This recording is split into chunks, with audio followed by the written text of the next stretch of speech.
Matt on my next distro, and I know where I've asked you to be. I'm on Peppermint. It's on my laptop. I've been using it. Is it good? Yeah, it is. Laptop boots in 10 seconds. Wow.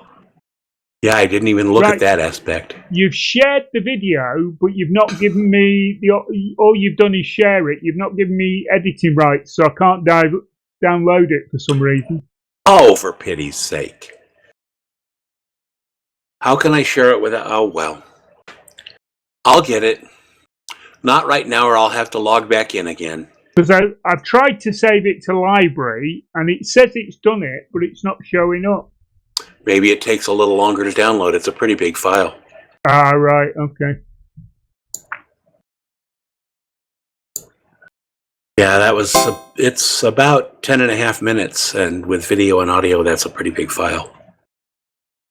Yeah, but this is Google Drive to Google Drive, so it should be reasonably quick. Well, you should be able to listen to it.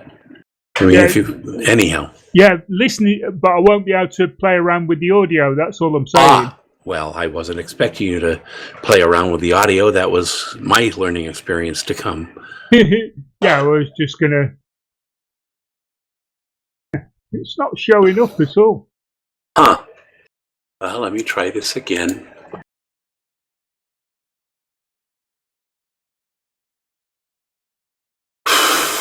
And why it put it in photos, I have no idea.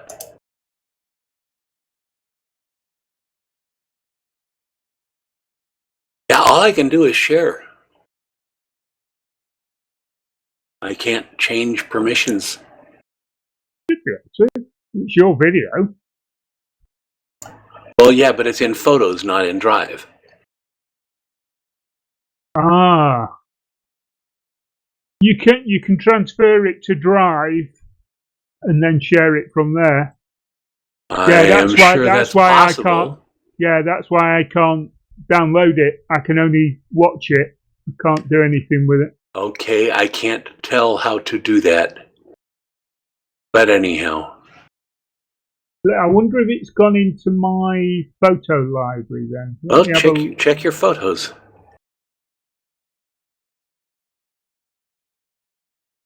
No.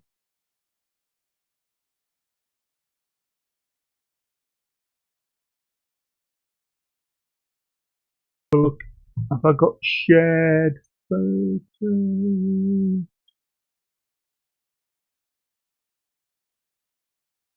Anyhow. How you liking the Dresden Files? We're getting into it, yeah. I'm liking it. I'm not really getting horribly excited by it. Suzanne, how are you liking Harry Dresden? I like it. I do find the chapters are short. She thinks the chapters are too short. I only read her one chapter a night, no matter what I'm reading. And so she feels tricked that we have a 400-page book and I can only read 6 pages at a time. 6 sounds like 3 pages at a time. What do you do with the books that only have like one word in a chapter? I usually play fair and read the next chapter. I have been known to read 2 or even 3 chapters a night, but my usual rule is 1. Because we're usually doing it after I'm already pretty tired and in bed. I actually read one chapter of, towards the end, I think the next to last chapter of Storm, whatever it was. Stormfront, the first book? Yeah. I read the next to last chapter in my hotel room, in our hotel room at the con, and my best friend was in the room with us, and he was trying hard not to listen, but he said I read really well, and I really should do more of that. You should. And yeah, I haven't done a single thing on LibriVox yet, other than sign up for a thing and get the welcome stuff on the forum. I mean, it's not like you're not all set up for recording. Well, If the pulse effects is working better, then I might even be more set up.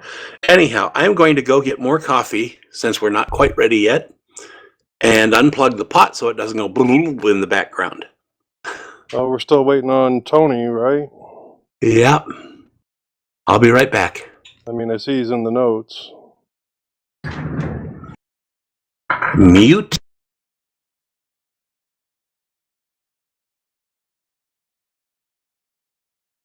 Wonder if he posted his phone number and we can ping him.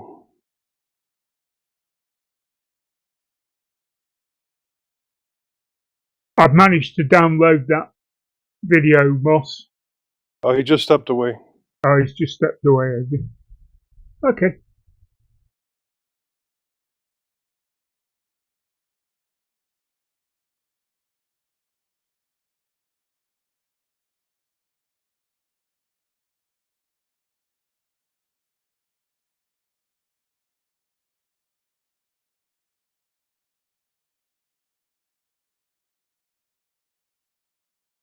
Are you on WhatsApp? Me? No. Yeah. No. It's not one of those things I've joined. That's how I usually contact people that are overseas. Yeah, someone else was saying that you can use it for free contacting people over abroad. Can you use it for voice? Yeah. Right.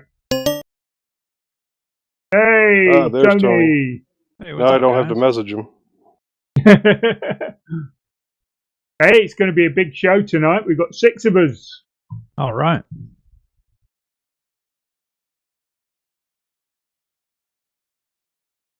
Leo's not done anything for the last 2 weeks because he's got nothing in the show notes. D&D painting. Joe, have you read the little thing I wrote at the beginning of the show notes that's highlighted in yellow? I saw that it was there, and I know the general idea. I haven't read it verbatim or anything. No, just wondering what you were thinking because Tony and Leo had a look at it and they thought it was okay. I had thought we were putting it at the end, but I understand putting it at the beginning. Yeah, I think it just makes a little bit more sense. I think if we go through to the right to the end of the show, people will think they've not mentioned it. Yeah, it also helps because not everyone listens to the end of the show. That's true. Yeah. What? Yeah, they miss the cookies, literally. Tony So we're was all telling here. me the last show he listened to, he thought it was the whole show together instead of just half the show. No. No, it was only an hour. The whole show would have been 2.5 hours. Yeah. Well, we make it sound like the whole show because we've got the beginning and the ending the same. Yeah. And then we just do such a good job of audio editing, thanks to some people like Tony and Leo and Joe, and that everyone thinks it's a whole show, but they don't notice that there are parts missing. Well, now they know. You've let them in on the secret. Well, only Tony if they're Watts. listening. Yo, man. Did you get my text message? I did. I just got it. Yep. Awesome. So we got Leo, me, Tony Hughes, Tony Watts, Joe, and Josh. I haven't heard Josh yet, but I see him editing. Yeah, and he's got his lips muted, so he's probably concentrating on doing his editing. Leo's still trying to figure out what to say about what I've been doing. Oh, yeah, I think I got sidetracked. It happens. Squirrel. Yeah, that's pretty much it. Moss is back from Georgia. I just marched all the way through and burned it to the ground. No, that's been done.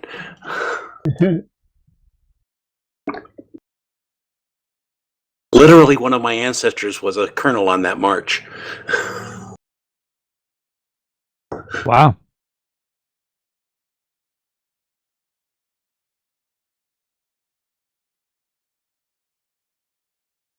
That would have been my great-grandfather. Ah. He left a whole bunch of wives and kids behind him.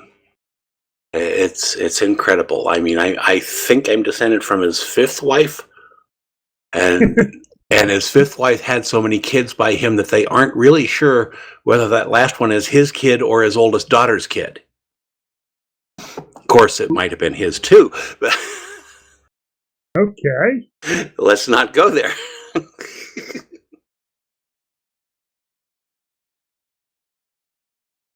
Turning my phone off so we don't get any more exciting buzzes and beeps.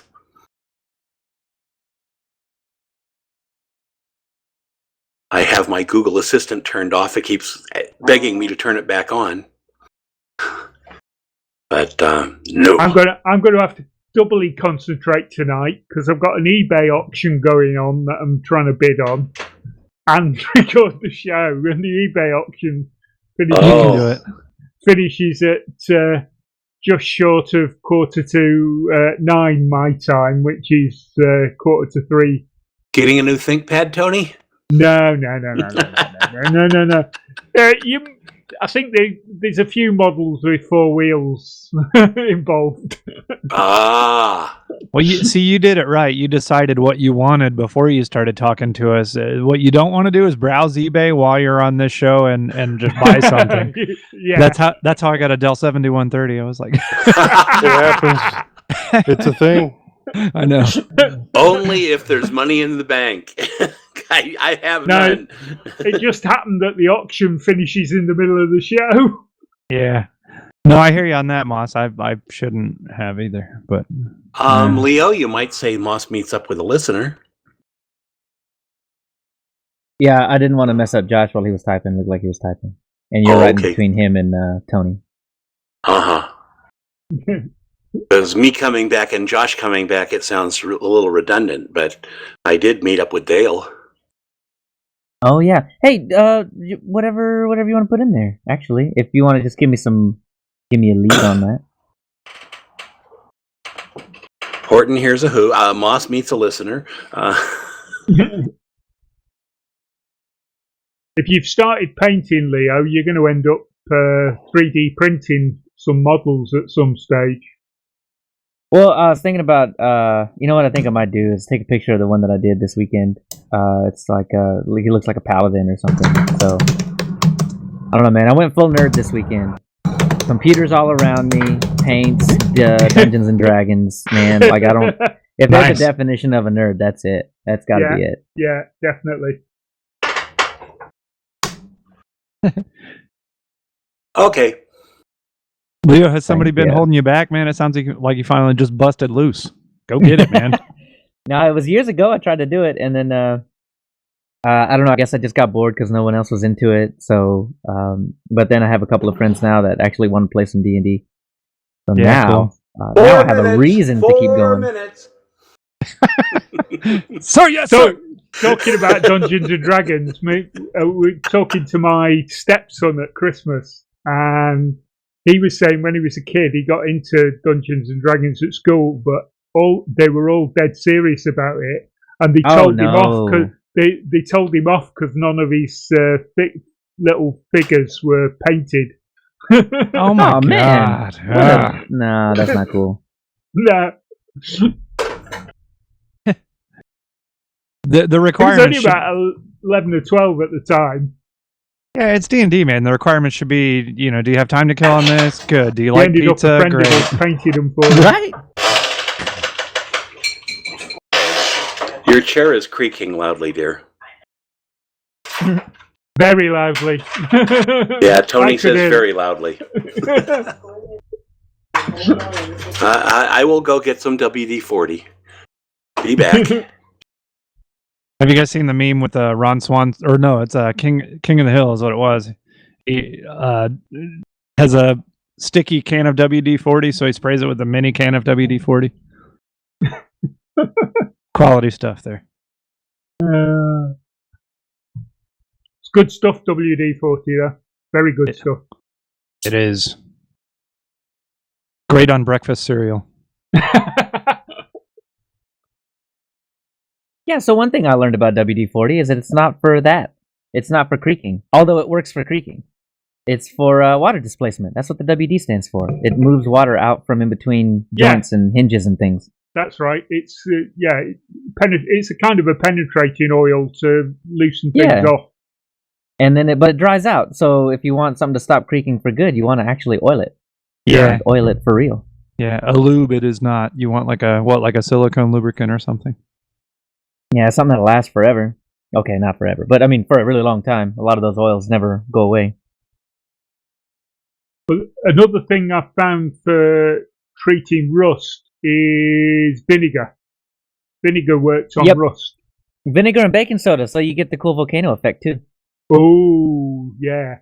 Baking soda's good for quickly setting super glue as well. Ooh, I didn't know that. That's cool. So if you want something, if you put a dab of super glue on something and you want it to set instantly, just sprinkle a little bit of baking soda on it, and it goes rock hard straight away. Wow, cool. Interesting. Like I'm serious. Like between all the things that I do at my house, vinegar and baking soda are like my magic. They do everything. Between the two, they do pretty much everything. Vinegar and baking soda are great for cleaning materials as well. Mm-hmm. Yep. Yeah. No luck. I did what I could do. So guys, are we live streaming today? I kind of thought Yes. maybe not. We have okay. two live streams right We're now. on. We're on. Oh, so Yeah, you are We're live talking right to now. the world now Somebody's as we gonna fall and speak. kill themselves. Well, everybody knows about the miracles of Hang vinegar on. and baking soda. Yeah, then. yeah. Everyone knows about the miracles of vinegar and baking soda. All right, you're welcome, everybody. Well, thank you very much. If anyone's watching, that is. So you didn't think you were going to learn something today? Or listening. No, that's okay. We'll start talking about the joys of isopropyl alcohol and flux paste here shortly. Nice. Okay. Yeah, I use alcohol all the time when I'm cleaning stuff up. It sure beats having to go buy any kind of proprietary cleaner or whatever, and then it cleans off thermal paste, dust, anything off of metallic contacts. It's really nice. I use alcohol all the time too. Wait a minute. Different. Yay, different kind. Hey, you get the really strong stuff. It probably works just as well. I've just gone into the live stream and there is absolutely no one there. Nope. WD-40 Okay. is actually really good for removing stickers as well. Yeah, Well, it well, says- it didn't remove the squeak, so my wife removed herself to the bedroom voluntarily. Aw. It says there's 5 watching now, one of which is probably me. Yeah, Another we good got one new for chairs. We found a place that had really nice office chairs for, I think they were $5 each. Oh, very nice. That's better than Michael Tennell's stool. Isn't bad. Another good one for removing stickers is nail varnish remover, acetone. Yeah. Mhm, Okay. Or just get Goo Gone. Yeah, I think Goo Gone is actually. Nope. No, No, it's not it isn't. acetone. Oh, right. No, okay. it's an oily compound. It's weird. Yeah. Okay. We're 2 minutes late. We're never late. It Swirl said, did someone say Ubuntu Cinnamon? Yes. I've just said yes. That's a yip. It is a yep. Yeah. What are you gonna do? I mean, we have a doppelganger now. Yeah, but We're, it's an ugly doppelganger. Eh, I thought it looked I pretty have good. my preferences, but Yeah, not too bad. well, Are we going to get this show on the road? No. Let's do it. No, No, we're waiting we're on not. Josh, right? Oh, Josh. of course we are. Yeah, where is he? Bah. Josh Hey, is ready. Josh. Woo! Welcome. It's a party. It is. He's still got. He's Let's still got get his it started. lips Hey. Let's get it started. Hey, hey, hey. Hey, he's here. All right. Are we ready to start Audacity? Oh, Yeah, yeah. I've got Oh, mine set Wait, up. I gotta turn it on. I have it Forgot on. about this. It's 3 minutes past 8 my that a time. normal You've not problem got for you, Leo? Audacity going.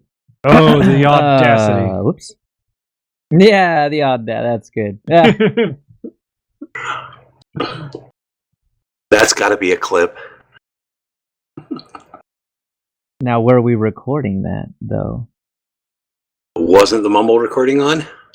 Oh yes, I don't Mumble's see the on. mumble recording. Yes. All right. Perfect. No, it isn't. It isn't. No. Summer Break. No. Stop. We've lost again. We have the YouTube recording. Yeah, we Oh, do. that's right. We do. Yeah, we do. Yep. I'll steal it from there. Steal it from somewhere. Mumble is recording now, by the way. Okay. All right. All right. All right.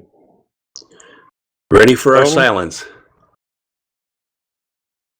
On you, Yeah. Tony. Well, we haven't Okay. pressed record yet, right? Yeah, well, that's what I'm going to say. yeah. Okay. Everyone ready? Ready. Josh, you ready? Yeah. 3, 2, 1, record.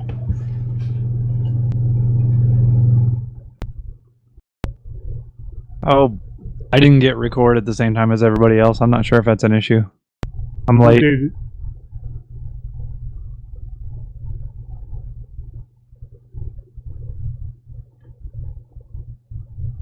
It didn't work when I hit the red button. Wake and sync on the 0. Okay. Yeah. We got Mossy's trucks back. We do? I didn't hear them. I heard someone else going "Whoop" in Oh my well, I heard headphones. I heard trucks going by. Yeah, I don't think they were here though. That Oh, wasn't right. Moss's truck. Oh no, we've got another truck. Somebody stole Moss's truck. Nah, I Right. don't have fun driving a truck. That's Dale's job. So is everyone ready to do 3, 2, 1, 0? 0. Little It's early. early, Moss. Roger.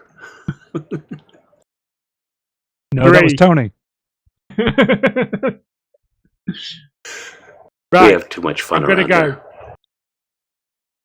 3, 2, 1, 0. Zero. Zero. I have an issue. Mine is not recording. Oh, Well, My mic is on, my Audacity on, and it's not picking up anything. Oh. So all that right. truck was Audacity. definitely not mine. What, Right, your could've- Audacity's not picking up anything? Yeah, my Audacity's a flat line. Okay. Awesome. Well, Yeah. let's fix that. Yeah, we Yeah. might as well redo. That way Tony Yeah. gets synced up too. Complete restart. Well, Get- yeah, but we have to find out why, because it is recording. There's just nothing on it. Well, you're going to have to basically log out and log back in and then turn on Audacity, make sure it's seeing your mic, and then turn on Mumble. Okay. All right, so we're clear it going out. to start the whole process again, are we? Yep. Yeah, Well, clear it out. I've got to do what I've got to do here. I will Yeah. be No, back it's all right. momentarily. All right. Delete those tracks. Start again. Yep. Hey, on the Um, bright side, this will let me save the project because I totally didn't do that before.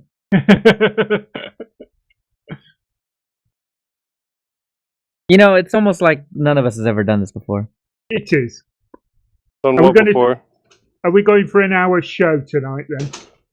We That might as seems well. unlikely. We're all Yes. noobs at this, so we only need to record an hour, don't we? Oh, that's hilarious. It works the other way, Tony. Noob equals 3 hours. Yeah, And that's more true. editing. Yeah. It's all right. It's Leo's turn this week. We're just gonna start positioning it like that, I think.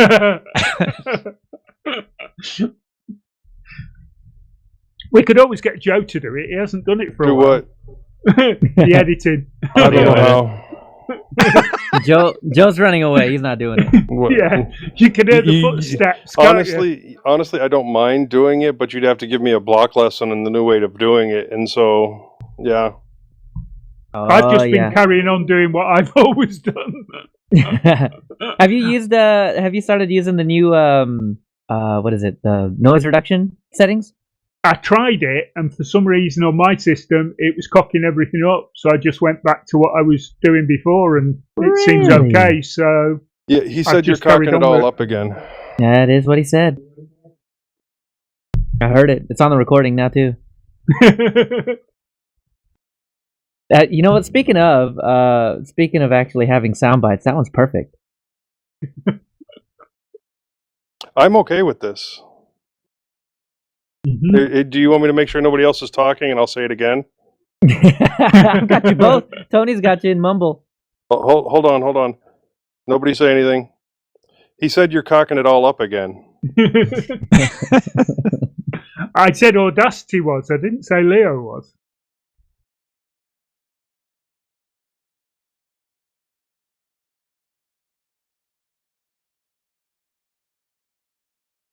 But what I'm doing seems to be working, so everyone's sound seems to be coming out pretty good.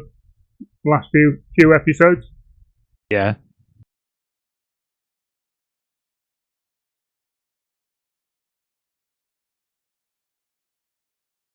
Hey, totally. That guy is Joshua. And I'm sorry if I butchered this, but Pesak.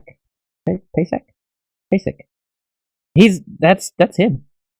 We're talking about Ubuntu Cinnamon, and that's him. Oh, right. Where? In the YouTube thing. Oh, brilliant. Oh, nice. Well, dang. Well, Now- invite him on the show. Am I here? Yes. Is your Okay. Audacity showing you Audacity alive? is showing me Hey, being Sock. alive. Okay, Pesak. All right. What I Well- don't have on right now is the IRC, so let me get that on. I'm just saying, does he want to join in the show? I can join voice call if you guys wish. If he wants to. I know that's a little last minute. Yeah, it is. But, I mean... It's the HPR mumble, so we can give that out. Yeah. Have you got mumble, Josh? Me, He Josh? doesn't have mumble. There's going to be two Joshes and two Tonys. Well, what's How the do new we get him in? Josh? I missed all this. Who's the new Josh? Josh Pesak. He's the lead developer for Ubuntu Cinnamon. We're talking to him right now. Oh, Yeah, he's saying he'll we start and then Yeshua he'll Passover. What a good he'll- name. Somebody give work him something the out. server information. Okay, awesome. Yeah, we'll be talking for a good little while before he would make it anyway. So yeah, that's cool. Okay, so I guess we need to do 3210s and get me on again. Yeah, Is he- Yeah. We're all Have starting you from the tested beginning, your so- audio? Have you tested your audio first? Yes, I have. Right, so it's recording. I did Okay. not turn on pulse effects this time, so All right. Yeah. Okay. I think that may have been what was blocking it. All right. Should we do 3, 2, 1, record? Yep. 3, 2, 1, record.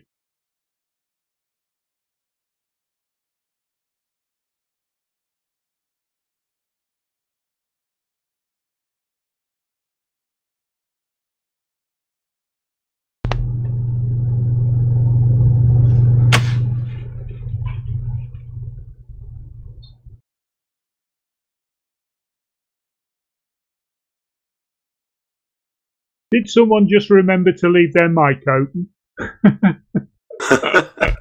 That's the point. Yep. Mic was open the whole time. No. Suddenly I got a load of buzz coming through. Yeah, I heard a that buzz was- and then a click. That was an me. air. Oh, okay. I forgot to press record. I thought. Hey, you know I what? thought something had happened. Mr. Pesak's going to be in here before we get started, so we might just roll him right in. Yeah.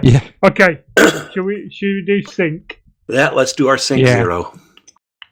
Okay. 3, 2, 1, 0. Zero. Wow, we That were was all better on than point on that usual. one. Yep. That was good. Okay, over to you, Leo. Josh, you get a 0 in there? Yeah. Awesome.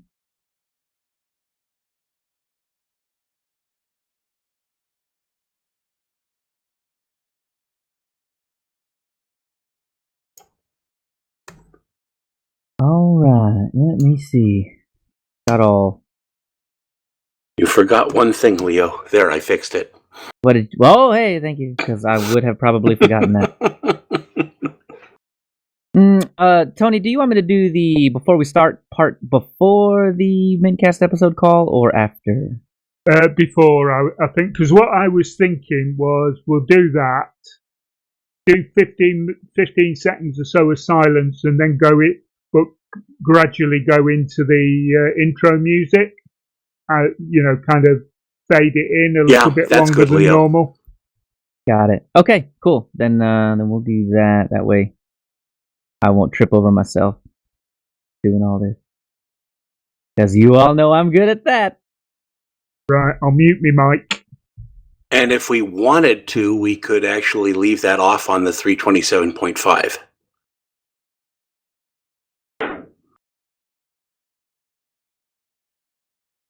Whatever, let's go. Okay, let's go.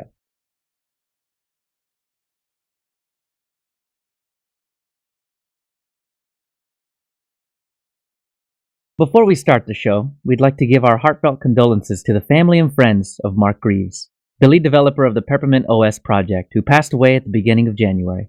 While none of the mintCast team knew Mark personally, as part of the Linux family, we share your loss. Our thoughts and prayers go with you at this difficult time.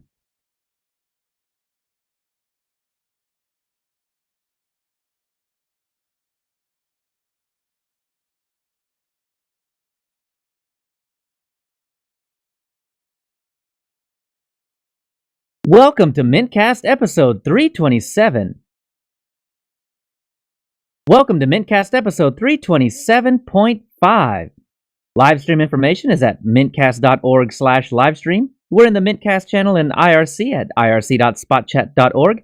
If you see something that you'd like to hear about, tell us. Send us email at mintcast@mintcast.org. Join us on MeWe, post at the mintCast subreddit, chat with us on Telegram, Discord, or post directly at mintcast.org. This is Leo, and with me today is Moss, Oh, yeah? Hey. Tony Hughes, Hi guys. Hello, Joe, hello. Tony Watts, and Josh. Hello. We might have a special guest for you in a minute. We're recording on Sunday, January 26th, 2020. First up in our wanderings, I follow Tony's footsteps and paint. Tony upgrades a laptop and attends another lug. Josh returns. Moss meets a mintCast listener. Joe listens to more books and learns about Cockpit. And Tony Watts edits video and works on his studio. Then in our news, a new wine, G-Parted, Edge, and Yaru theme for Ubuntu. The PinePhone ships and Firefox runs into issues. In our innards section, we talk Linux Mint's new doppelganger. And finally, our listener feedback. Well, I say it every single time. I say something to the effect of, well, I haven't been up to much. And this time, it's actually true. I don't have a single tech-related thing to actually relay to anybody this time. I've had, it was the same friend over 2 weekends and just had lots of fun hanging out at home. And one of the things, the only thing that I actually have to report that has nothing to do with tech is the following in Tony's footsteps comment was about painting small things. So Tony's all about painting cars, and I have just recently gotten back into painting Dungeons and Dragons minis, or just tabletop minis in general. And it's been a load of fun. I meant to, I got this little, I don't know, maybe like 3 inches tall, silver-plated paladin with gold all over the place and a blue tabard. He is pretty cool, and for one of my very first miniature paintings, I feel like I did pretty good. I meant to tweet it, and I totally forgot, so I'll probably do it while other people are talking, and I'll throw it in the wanderings. But man, I will tell you, that has got to be the closest thing to meditation that you can get, because it is, you just get lost in it. And it's like playing Civilization 5. And like 3 hours later, you look up, your back hurts, and you're like, what time is it? That's And just paint fumes, Leo. That's very well. That could very well be what it is. I tested out a few different things. Like, so the general recommendation is to use acrylics on these plastic models. But I had a ton of enamel paints from back in my car model days. And I mean, we're talking years ago. I'm surprised these paints actually were still paint.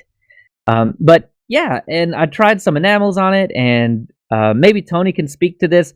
I don't know why. I don't know why we don't use more enamels on plastic. It looks fantastic. Maybe it's like there are more matte paints than acrylic or something, or enamel will eventually eat away the plastic of my minis. I have no idea, but I did a little bit of everything, and it all seemed to come out pretty good. I think with modern paints, the modern acrylics are water-based, so they don't give off as many toxic fumes when you're using them. Oh, so is that the whereas- thing? It's a health thing. Yeah, obviously people still do use enamels, but I think the modern acrylics, people prefer them because they work better and they've got less fumes to worry people. Very cool. Well, that makes a lot of sense because, yep, when I was painting with those enamels, I mean, it obviously hits you really quickly that there's something in it that you probably shouldn't be breathing for any long period of time. So, yeah, absolutely. I can definitely get behind that. So, I don't know. The enamels looked really nice, though. I will say that. But my Paladin came out really good. So, anyhow, that was really fun. I did that for about this whole weekend, really. And I'll tweet that out a little bit later. Anyhow, so I'll pass it off to the real painter of the group, Tony Hughes. What do you got? I don't know about real painter. I've only actually got round to painting 2 or 3 models so far. I'm doing. You paint real things. That's close enough. Well, real model things. So this week, as Leo alluded to in the introduction, I've been upgrading a Windows 8.1 Vio i5 laptop to Windows 10. After the upgrade, I replaced it had a really big spinning hard drive in it, 2.5-inch hard drive, 750 gig. So it's quite a nice little drive, but Windows had really slowed down to a crawl on it. So once I'd done the upgrade, I replaced that with a 120 gig SSD, reinstalled Windows 10, upgraded the RAM only slightly because I didn't have much spare, but upgraded it from 4 to 6 gig. And I was very surprised to find out that Windows 10 on this particular laptop now booted in under 10 seconds. When I gave it back to the owner, she opened it up. I said, press the button, see what happens. And she just went, wow. She was amazed. I was impressed and she was even more impressed. So that was good. So I got round to that. I've also been listening back to the first part of the HPR New Year's Eve marathon event, which Joe and myself were involved in, and Moss joined in. And I was listening to part of the second episode last night, and Moss popped his head above the parapet in that. So if you want to know what me and Popey talked about, go and take a listen to those 2 episodes. I've been to my lug a couple of times since the last show. We had a new member come a couple of weeks ago. We've just moved into the area, and it turns out we started our Linux journeys around about the same time. He started off with Ubuntu, same as me, and then he migrated to Mint, same as me, when the Unity desktop interface came along. Didn't like it, so he went to Mint Mate.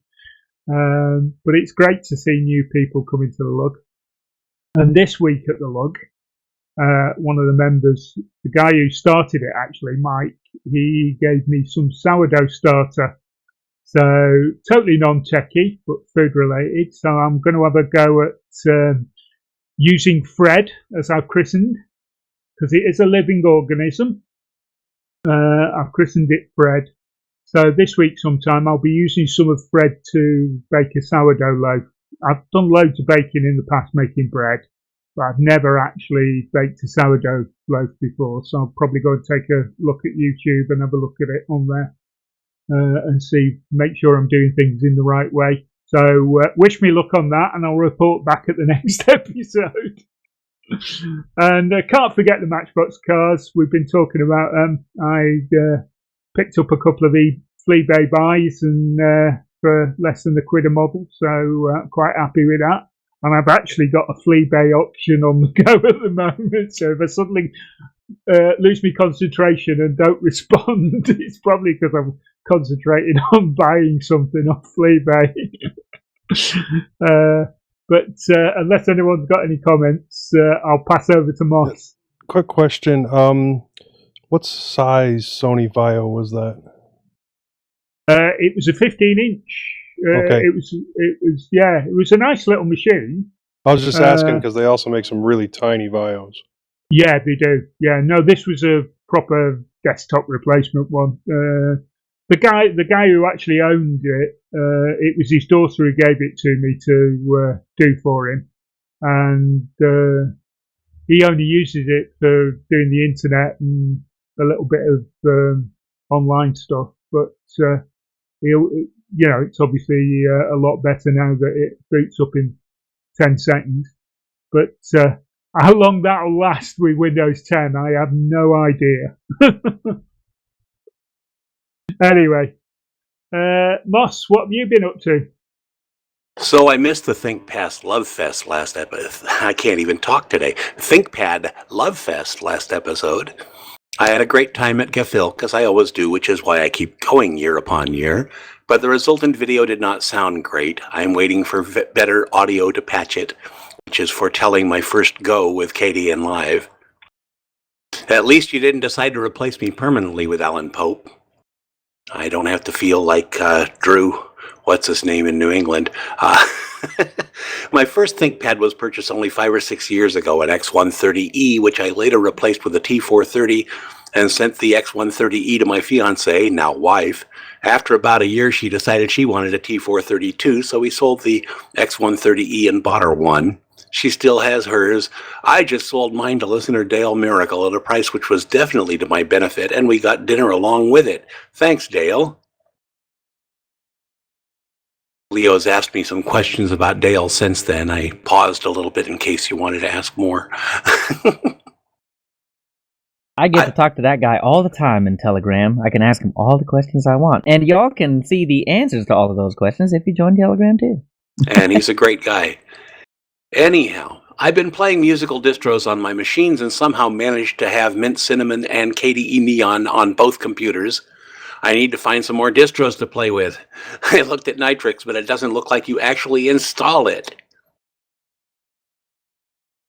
The problem I was having with Farron OS on my Galago Pro 2, which to date has only shown itself when using with K-Mines and K-Mahjong, was not a Farron problem. It was something between the Galago video system and KDE.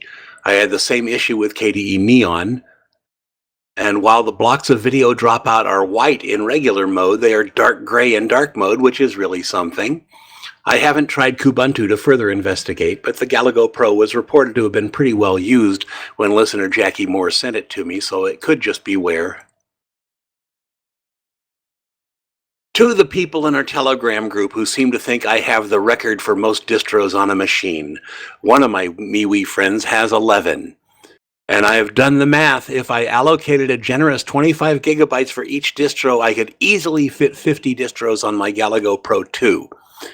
However, thinking about having to update all those distros, not to mention navigating the grub menu, I think I'll stick with 7.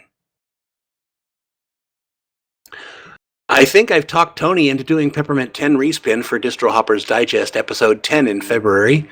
I tried it and was driven bonkers by the peppermint candy icon in the taskbar. I hate doing negative reviews, especially for good distros, so I'll get Tony to do a positive one.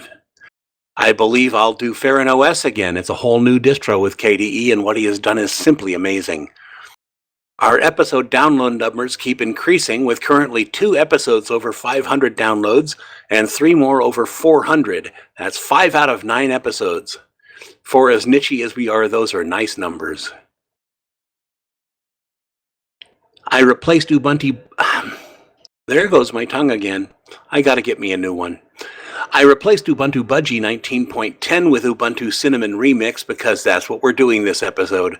I have no need for 2 versions of Ubuntu 19.10, but I will miss Budgie. My wife and I have finished reading Stormfront and got a $1.99 deal on Full Moon, Dresden Files series, so I'm reading that to her now. Apparently, those books are not in Kindle Unlimited, which beggars the use of the word unlimited, but there you have it. Our Flying the Skies with Temporary continues to be on hold. And the rehab facility sent my mother home just yesterday. Hope she can stay there this time. That's about all I have. What about Josh? How are things down under? Hello. So I've been away for I think it's 2 months now since I was last here. Because I've been doing various things. So went to Australia for Christmas and New Year, which was really good. So I have been editing all the pictures for that, and I've put a link in the show notes. So I will have done to one of the photos that I was quite happy with. It seemed that the iPhone takes quite good pictures. It was kind of a really good test for it, that trip. So yeah, it was really good. So for tech stuff, I've not really done that much, but there are a few things. Obviously with Windows 7 kind of going to rest, I updated my granddad's computer because the actual tower was having some issues as well. So I replaced that with something that I thought would be able to run Windows 10, but instead takes 10 minutes to load up. So that wasn't great. So I am going to look into building a cheap, maybe $200 max budget built PC, like custom build PC, just because when I look at pre-built computers for like Curry's PC World, which is like the Best Buy over here, the cheapest one is £250, and it's nowhere near as good as what I could build, so I might as well just do that instead. The other thing that I've been doing is I've implemented a draggable video tutorial thing in Edgeblocks. So it has a list of video tutorials, and it's like a draggable video player within the app. It's quite cool and quite handy, so hopefully I can finish that off. But you might see more of me going away from the show for a few weeks, as I recently found out, after counting the weeks until my final exams, I only have 14 weeks left in school. So that's pretty scary, and it's best to prepare for that, and then I will be more available towards July, August, of which I have a very exciting thing to be going and doing next year, which I'll hopefully be able to share soon once all that's finalised. So I think that's it for me. So I think Joe's up next. Oh, I've listened to quite a lot of audio in the last couple of weeks. Found this book. It had been recommended to me by a couple of people, called NOS 4A2 by Joe Hill, who is the son of Stephen King. It's a really good book, and you can tell that it was heavily influenced by King, with lots of references to King's materials. Very detailed, but still easy to follow. I highly recommend, and I'm going to check out a couple of more of Joe's books and see if he has done any series, because that's what I tend to like to listen to, is longer series. I listened to the Avalon Chronicles as well, which are a continuation of the Harlequin novels. Well read, but complex enough that for the first read through I needed to drop the speed from 3x to 2x. I like the following of the new characters while still having cameos from the previous series to tie it all together, and by the third book, a lot of the side characters from the previous series were doing main character things in the new book. But book 2 and book 3 did jump around a lot, and if I wasn't paying absolute attention to the read through, it would be off in the middle of nowhere and I wouldn't know where I was. I know previously I had talked about reading the follow-up series to The Lost Fleet. I did go back and start listening to the first series of The Lost Fleet. It was so similar to the sequel series that I felt like I had already read it, and that wasn't what I was looking for, so I stopped listening. I might pick it back up again later on. And I'm currently listening to the Daniel Faust novels, which are really good, and there are 2 side series that go along with that I just recently read, so I may go through them again before next show, or I may move on to something else. I wanted to listen to the Demon Squad novels, but my copy is simply gone.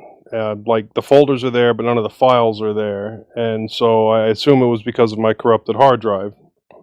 And I haven't been able to find a new copy of that yet, so I'll probably just have to purchase it again. I could get in touch with the author. He is a friend. Oh, well, if he's got all the audios, I'll gladly take them. I have no idea if he does, but I can always ask. Oh, cool. Thank you. And then the Yancey Lazarus series, I had the same problem. The folders were there. None of the audios actually were. But I was able to find another copy on one of my backup discs. So I will be listening to that probably next. That is a fairly decent series too. I am going to have to purchase the last book in probably ebook format, but that's not that big a deal. Because I started using a voice aloud reader, which was recommended to me by one of my co-hosts on the Linux Lugcast. Now, in the past, I've tried the text aloud readers for ebooks, and they were terrible. But he told me the setup I needed to do was using one of the online voice reader options, and it's worked out really well. I like it. It sounds good. It's almost natural. I mean, you still know it's, an electronic voice, but it's not bad. So far with it, I've read through the 6th book from the Garrett P.I. novels and the 1st book of the Aubrey Knight trilogy. Both series are available as ebooks, but not as audiobooks. Both are very good books that I always wanted to get in audio. And like I said, it's not perfect, but it's much better than it was 10 years ago, the last time I tried one of the text-aloud stuff. Yeah, I love me some Garrett. You know that. Yeah, Garrett's awesome. Well, until the later books. I think it kind of slid downhill in the last, 3 books. But that's just my opinion. Well, after Glory Mooncall died, there was a whole missing thing in the background. Yeah, the subplot. And then, I haven't done much with pies recently, and we've been batting back and forth, doing a pie episode eventually, so I wanted to kind of get my hand back into it. And I do have a couple of plans in the works, but I wanted to start off with something simple. And all I have left is a couple of Pi Zeros until I eventually buy the Pi 4, and I might, just because of the availability of operating systems and tutorials that are out there, get another Pi 3 as well. So for my warm-up, I went with setting up Pi-hole again. But this time I used Raspbian Lite, so no GUI or anything like that. Really, really easy to set up and get everything pointed to it. Did it all over SSH by changing a couple of the files in the boot directory for the initial startup of the Pi so that SSH was automatically turned on and it would automatically connect to my Wi-Fi network. Really fun, but didn't take much. I got my eye on a couple of 7-inch HDMI touchscreens for the Pi. Round, I think, $40 to $55, depending on where I buy it from and how long I'm willing to wait for it.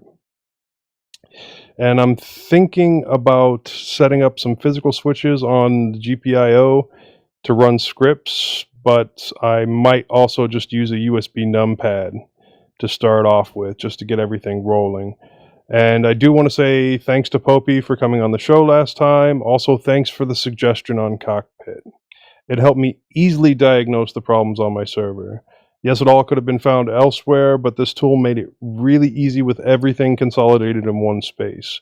I was also able to use the interface to find the issue while I was several miles away at the office. Turns out one of my 4 terabyte hard drives does have some bad sectors, and it's the partition that has all my configurations for Docker and all my audiobooks, which explains the corrupt audiobooks. So I did order an 8 terabyte drive to replace it. It did come. It was really easy to set up. I was really surprised. I've had a lot of issues setting up anything larger than a 2 terabyte drive on Linux in the past. I didn't have to jump through any hoops.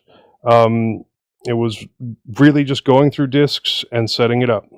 And then I used rsync to copy everything. It took more than 24 hours to copy 4 terabytes of data. And then I powered it down and powered it back up to make sure the data was still there and the partition was accessible. I've had that problem in the past. And I used disks again to change the mount name to what the old drive was, and change the mount point on the old drive to something else, something random. And then I restarted the machine and made sure that Docker was working, and then I pointed Plex to the new drive location. So that worked great. All my setup is still there and it's running fine. But just to make sure, I did a full shutdown with no power for a few minutes and then powered it back up. Yes, I know, I'm paranoid. It's a lot of data. It's all working. I now feel comfortable with taking out the 4 terabyte hard drive, although I am probably going to wait a while longer before I try to do anything else with that hard drive, just so I have the data still there, so if anything does happen with the 8 terabyte, I still have a backup. I installed Android x86 on that 7140, which is probably going to be spending some time as my testing machine. I didn't want to wipe out my hard drive, so I attempted to install it on a USB stick. I think my powered USB hub or the cable to it was simply not up to the task, and it would not run at all. So I wiped my drive and ran it there. It was nice being able to play some of the Android games on full screen and install all the apps that I usually use on my phone, but the sound didn't work. And on either of the speakers or the 3.5 millimeter jack, but did work over Bluetooth, so still kind of usable. The only issue I had was recovering when it attempted to sleep, since the 7140 doesn't support sleep. The touchpad and Wi-Fi would both stop working, although I could fix the Wi-Fi by turning it off and turning it back on. I couldn't do the same thing with the touchpad without a full restart. So I wiped the drive again and intended to install Ubuntu Cinnamon. But I got an invalid partition table every time, and I'll talk about that more in the innards section on what I did to get it fixed. Thank you, Moss. Also, I am attempting to install Android x86 in VirtualBox on my 7130. I did like it enough to give that a try. But it's all worked, but it's running very slowly and it's extremely choppy. And I think I'm just going to have to boost the resources for it and see what happens. And I'm thinking I'm still going to have to buy a larger, faster drive for the 7140. Hey, Joe, quick question on the Android x86 stuff. Yep. So did you buy, when you installed that, did you install it alongside other Linux distributions at all with Grub, or did you just install that as the only OS? Yeah, the 7140 has a 32 gigabyte hard drive, and I'm not going to install anything else next to it. There just really isn't enough room for it. I mean, technically, I'm sure there is, but once you start installing things, there's really not going to be. Okay. I was just curious. I really like Android x86 on those Dell tablets, and the challenge that I've had is that it uses a completely different Grub. It doesn't use Grub 2. It uses something else. I don't know. Oh. Well, I did see some tutorials out there on how to dual boot with Android x86. I mean, I didn't bookmark them or anything, so I'd have to find them again. Okay. I found some that involved some manual editing of the Grub config or something. Yeah. If that's what you're thinking of, but it just seems awful complicated because I did something like that last time, and then when I updated Linux Mint, it just blew it all away. So I'm kind of annoyed with that. I'm not sure I want to do it again. I was just curious. Now, my question is, does your audio work? Yeah, if I could boot into Android x86, I'd tell you, Joe. Right. Okay. My bad. Well, considering all of that, I decided to bust out my Dell Venue 8 Pro, which is the 8-inch one without the removable drives and everything. Spent a couple of days trying to get that back up. I couldn't install anything that used Cinnamon, and it's probably because, there's like 1 gig of RAM on that thing. And I ended up installing Mint Monte, which replaced Mint XFCE. I tried all the old audio fixes for it and could not get the audio working. And my notes are pretty good on what I did to get that working last time, but nothing seems to be getting audio to work this time. And I know it's still just a configuration issue because I can see the hardware when I go through the system. I think it's LSUSB. No, not X input. Oh, ALSA. When I'm going through ALSA to see what devices are there, the devices are listed, but cannot get it to work. Surprisingly, though, Bluetooth did work, not as an audio device, but I could connect like a keyboard to it and it would detect things. And that was one of the things about the Dell Venue 8 that was an issue last time I had it all set up. Bluetooth would not work at all. So there has been a couple of steps forward, but also a big step back. And I didn't copy any of my scripts when I wiped it out. So I have to rewrite all the automatic rotation stuff if I want to use it. But if the audio is not going to work, I'm not sure that I'm going to invest much more time into that. I might just hopefully actually this time install Windows on it and sell it. And I do want to mention I've started using CopyQ, which is a Linux application that gives you a queue for your copy and paste. So if you copy multiple things, it will show you which one, let you switch back and forth between them. And I heard about it from the Going Linux podcast. So thanks to those guys. And really, that's all I got, unless you guys got any questions. Tony Watts, that makes it your turn. All right. I just have a few things. I was talking last time about some video projects I was working on, trying to digitize some 8mm tapes, and I had really barely spent a few minutes on it when we had the last podcast, so I've only gotten incrementally further, but I'm using VLC to do this, and a USB adapter that has the composite and S-video cables, and I finally found all the cables to my camcorder to hook all that up. And I did manage to capture both audio and video all in VLC. And the only challenge I really had with that is file size. When you're converting that stuff, the file size is huge. It's uncompressed AVI format. And the machine I was working on had about 150 gigs free, which is not a lot, but I thought, that's enough, to start with one of these camcorder tapes. But I was wrong. It filled up my hard drive completely. So, but I found that I can take, clips at a time and record them. And from there, these files are really big, but you can convert them. And I was using Handbrake for that to MP4 to compress them. And then the file size is more reasonable. So that's kind of the process. I'm still looking for either a way to record directly into a compressed format. I've looked kind of briefly and didn't really see an option there. All this, I don't doubt something's out there. Or I may just pop a big hard drive into this computer so that I can just kind of let it run for a couple hours and capture. That's probably what I'm going to do. But anyway, that's an update kind of on how that process works. VLC does a nice job of it. You just have to do another, another conversion to compress the files. All right, moving on from that. I'm gonna be doing some work pretty hard and heavy in my home studio. I have in my basement. That's where I do the podcasting. It's where I do a music rehearsal and all that good stuff. And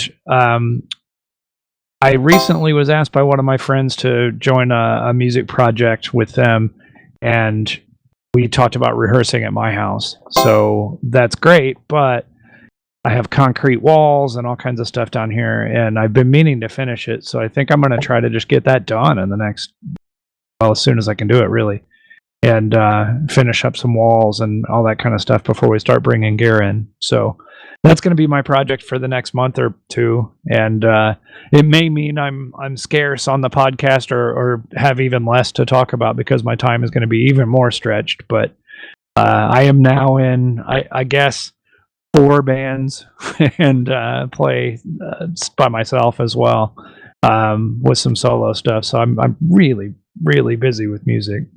That's a good thing. Give up more sleep. I know, right? That's what I do. I just don't sleep. It wreaks havoc on your attention span, though. Yeah, I don't doubt that. I don't know that I can afford that. But I need to get a permit from the county, I think, first, and then they, will approve me to go ahead and do the work, and then they have to come out and inspect it when I'm done. So I think that's the wise thing to do. That will allow me to count the finished space as footage included in the house, and also will prevent any problems if I sell the house later from this work not being approved with a permit. So I'm going to try to go the legit route and get all that done. Stay tuned on that. Last thing I'll talk about, and I'll just say these are some basic features of Plex that I somehow had avoided using to this point. And I remember having a conversation here on this show, I don't know, maybe 6 months ago or something, where I was talking about trying to separate libraries for the parents versus the kids and kind of keep it safe and what they can access. And Leo, you told me about adding a user and just setting whatever libraries they have access to, which is, again, one of the really, really basic features of Plex. So this is not probably new to a lot of Plex users, but I had not really done that yet. So I did finally do that. And I'll tell you what, for the free version of Plex, I was really impressed with what they give you, because I know parental controls are part of the premium service, but even with the free version, I was able to set up an account for one of my kids. I could set what libraries they have access to, and I did have that stuff separated by folder. But even if I didn't, even in the free version, it allowed me to restrict what ratings they can have. So even if I did have rated R movies in whatever the main folder was, it would have filtered those out. So I thought that was nice that they do that in the free offering. Some of the other Plex things, I did buy the Plex Android app. Even without paying for the service, you can just pay a one-time fee to use the mobile app.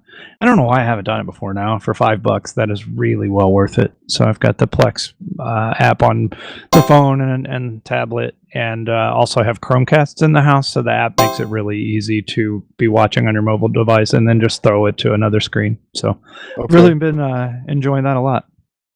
Quick question then about the Android app. Yeah. Is it a lot smoother than running, Chrome, and then getting the desktop version? It's definitely a better experience. I don't know how to answer smoother because I think the Chrome browser on my phone did a pretty good job, really. Other than, it's obviously not meant for mobile, but I don't know. I mean, it's more or less like Netflix or something, it's that experience, but with your Plex library.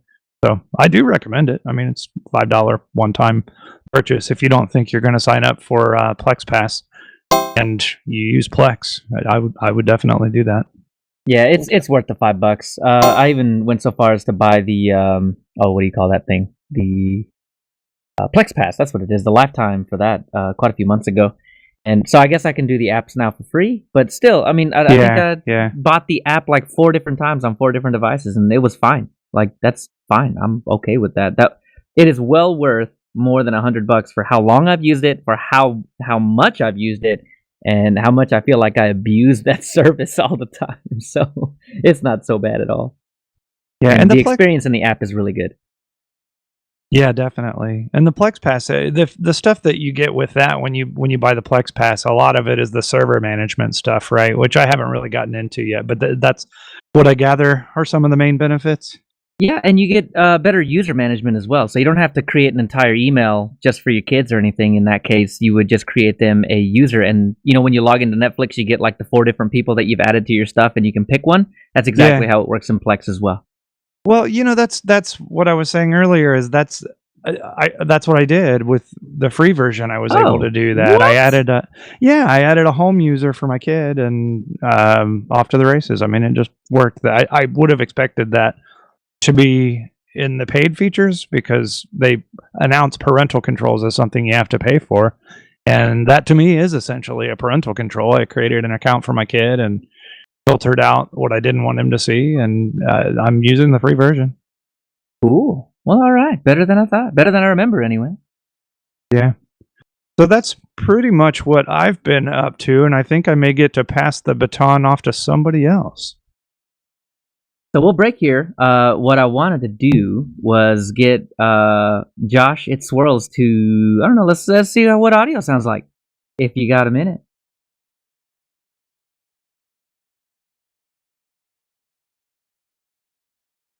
Maybe. Come in, Josh Basak. Come in. It's your time. He's been chatting in the mumble room. Yeah, I'm There he trying is. to. Okay. I'm There trying we to go. work. I'm trying to work on it. I'm sorry. No worries. No, we got time. I figured we would take a break here. Yeah, sure. That's good. That sounds pretty decent. There's some echo though. Are you listening on speakers? Yeah.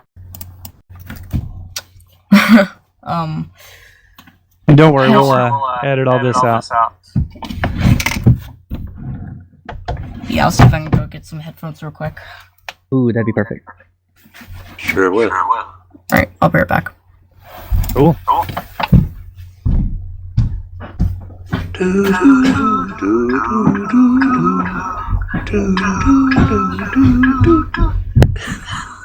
Sounds good with the echo. Boss, treat us to a bit of a song while we're waiting. What was that, Tony? I said treat us to a song while we're waiting. Oh, I'd have to get my guitar out for that.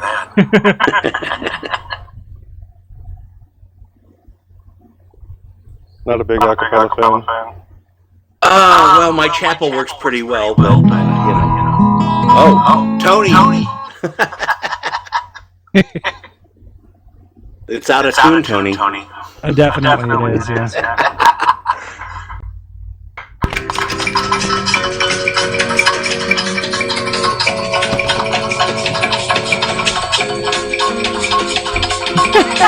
Elevator music.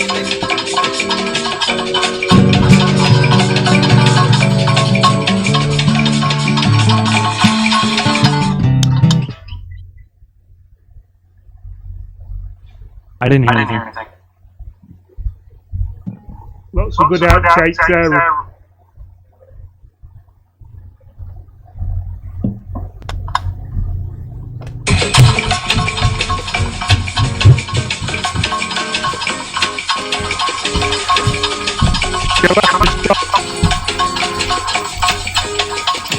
All right, let's get down to business. Busy. Well, Arthur sounds like he's in tune. Ooh, that sounds pretty good.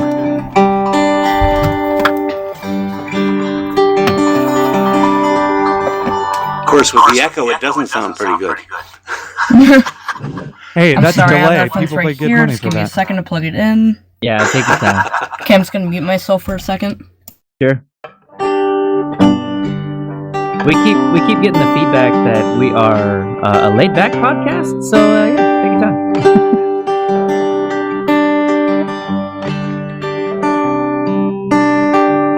You don't really want me to do a song, do you? Wait, hold on. Well, we had that thing at the very beginning. I feel like that was really fantastic music for like a little intro in, little intro out, and then we hit the theme. I feel like that'll work. That's good. What is this? All Episode right. 320? Shouldn't I have my figured this God. out already? 327 and Yeah. And a half. Why and a half? Yeah, so our show is like super long. So there's a couple things I wanted to ask you. First being, how long do you plan on hanging out with us? Because we do the section that we're doing right now is basically us just asking you like what you've been up to for the past couple of weeks. We'll do some news, some security, and then we get into the section where we actually talk about the meat of the show, which in this case will be Ubuntu Cinnamon. But if you're short on time, we can just put those back to back, and then you can get out of here, or we can just run the show as normal. We'll probably be another hour 15. I was hoping I can bicycle, so I guess if we can hold it and I'll come back. Do you want to do, so we'll do the section now, you want to like take a break and then come back afterward? Is that what you're saying? Yeah. Alright, how long do you plan on being? Just like 10 to 30 minutes. Oh, well, that'll probably be fine, because, yeah. I think that'll be great, because, I mean, to be honest with you, this show is kind of about the thing that you made, so I don't mind waiting a little bit to get that taken care of. Alright, I'll see ya. Bye. Okay, so I guess we come back to him later. Yeah, I guess that's what we'll do. Okay, cool. And now the news. Hang on. So yeah, Tony Watts, do me a favor and then just like outro your thing as if you weren't gonna hand it off. Okay, sure. So that's about what I have been up to. I suppose we can move on to some news. Let's do it. So this week in the news, we got, what do we got? We got G-Parted. We're going to be talking about G-Parted again in a little bit once we start talking Ubuntu Cinnamon. But yeah, G-Parted 1.1 release. The easiest way to get your hands on the latest and greatest version is to use G-Parted as it was originally intended, which is on its own ISO. So G-Parted, for those of you that do not know what a G-Parted is, it is a disk utility that allows you to do all kinds of funny stuff, like setting up new partitions, whether that be Windows or ext4 or XFS or ButterFS or all these kinds of weird things. And this new version has added a few different things. So there was a Lux encryption partition error that you would get when you were moving Lux partitions around. It has a new feature that will calculate JFS partitions accurately, and switching some information on FAT16 and FAT32, so some Windows partitions. So really just an all-around stability release, and the kernel that ships with the G-Parted ISO is been bumped up to 5.4.13, so that means that more hardware, more newer hardware will be supported. Actually, 5.4.13 is super new. 14 came out not too long ago. This is one of my favorite apps. I've used it since probably 0.2. It does have Debian as a base on it. Yeah, I mean, to be honest with you, that's probably going to be the best way to do anything, because, I don't know, Debian supports just about everything. The kernel supports everything else, and it's pretty decent. So, yeah, that kernel is really new. I was just looking, 5.4.14 is what came out a couple days ago. So really cool. The minimum requirement, though, so I don't think this is that big of a deal. I think most people have 512 megs of RAM in their system by now, I hope. But, yeah, so minimum requirement of the RAM was bumped up to 320 megabytes. So if you're struggling to make that 320 megabyte level, I don't know, you've got some really old hardware. Anyhow, fixed an issue which fixed makeboot.shell script as well. So really, this is a good update to grab if you use G-Parted a lot, and if you are using G-Parted within your operating system, you'll probably be seeing the new version soon enough. Next up is Wine 5.0. So this is another release, a lot like G-Parted, and they reporting 7,400 individual changes or improvements in the code. That's a lot. That is a lot of work to go into Wine. Anything really. And some of the big things: Vulkan 1.1 support. This is going to make your video gaming a little bit better. And X Audio 2 reimplementation for better audio support, multi-monitor support, so you can deal with multiple monitor setups a little bit easier. And apologies for the name pronunciation, but the Wine Group made it a point to say that this release, Wine 5.0, was dedicated to the memory of Josef Kusia, who passed away in August of 2019 at age 30. So it's always horrible to hear things about that. This is going to be a show about somberness, I guess. But anyhow, he'll be sorely missed by everybody involved and everybody that knew him. And he was the lead developer of the VKD3D project, so he was very instrumental in a lot of things that were going into Wine and everything else. So next up, I gotta know, did anybody buy one? The PinePhone Braveheart Edition. Did anybody get their hands on one of these? Not I'd love to. No. I don't know about the Braveheart edition. I might wait for the next one to come out. Yeah. Yeah, this is going to be a hell of a phone in one more or two more versions. Yeah, definitely. And I think that's what kind of prevented me as I was reading about it. It was like, this is the one. You're probably going to have to put parts of it together. And I'm like, that might be. Not that it's out of my wheelhouse, but it's definitely going to take more time than I think I'd be able to dedicate to it. And they made it a pretty big point to say, if you want to tinker with it, you can get one of these. And I'm like, I don't know that I can devote enough time to help, because that's really what that's what the Braveheart Edition is about. Is about giving feedback, letting the PinePhone guys know what's working, what's not working, all that stuff. You're a beta tester for hardware, so yeah. I didn't want to take a spot up. And I know a lot of other guys on a lot of other podcasts are getting one of the Bravehearts. So I'll let them be the brave ones and get it and tell me all about it. What's the next edition called? Ooh, I don't know. I'd have to go look. I'm not sure. But I think it was 4 to 6 months or so that the next one was going to come out. Yeah, I'm not seeing it on this article anyway. If it's as good as the Pinebook Pro's supposed to be, then it'd probably be a good phone, even though it is a developer edition. Yeah, definitely. I mean, if you don't mind tinkering with it or whatever, I don't even know that they're sold out. So if you can get your hands on one, I mean, definitely do so and throw that thing together and let us know how it goes. I'd love to know. But yeah, I think I'm with you, Joe. I will probably wait for the dust to settle, and once we get them nice and finished with non-crusty edges, I will definitely go buy me one of these, because if for nothing else, that is an extremely cheap phone as a backup phone.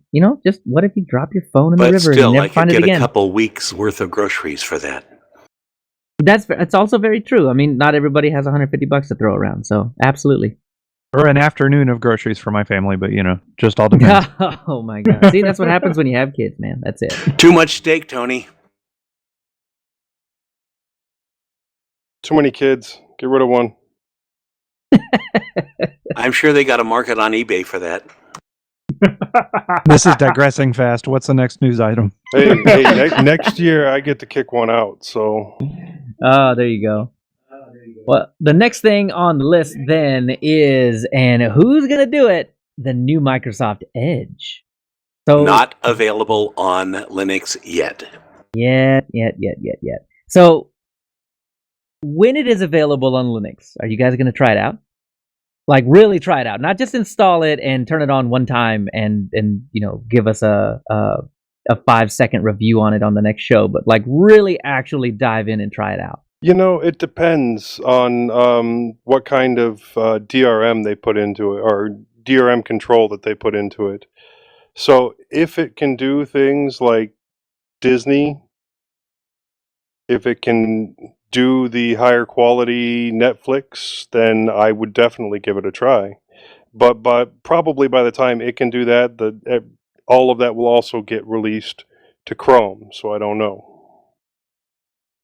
Yeah, so I don't know. Well, see, I don't know though. Chrome has had the ability to put in those DRM extensions and a lot of that kind of fun stuff for the longest time. I mean, they weren't prevented from doing that I know of. Edge just did it, and I mean, it allowed them to get 1080p streams on absolutely everything. I mean, you do anything in the browser, and if you're not looking really closely, you don't notice it. But I mean, you're stuck at 720p, especially in Firefox and Chromium, and I mean, if I'm not mistaken, Chrome as well.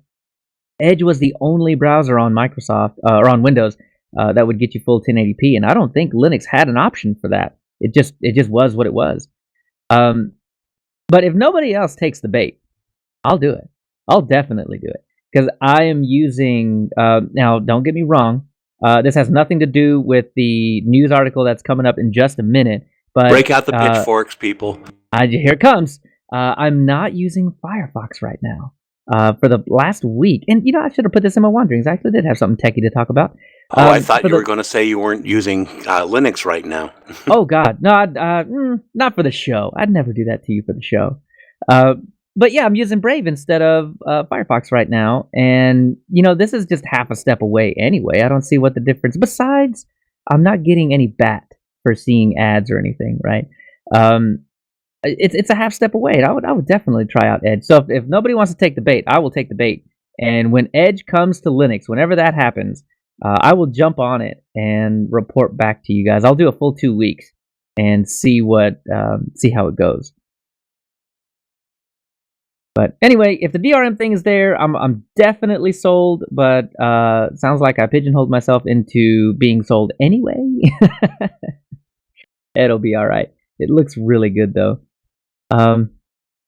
Yeah, I don't know. It seems like it's going to be a good one. We use the pitchforks to pin you to the wall on that one.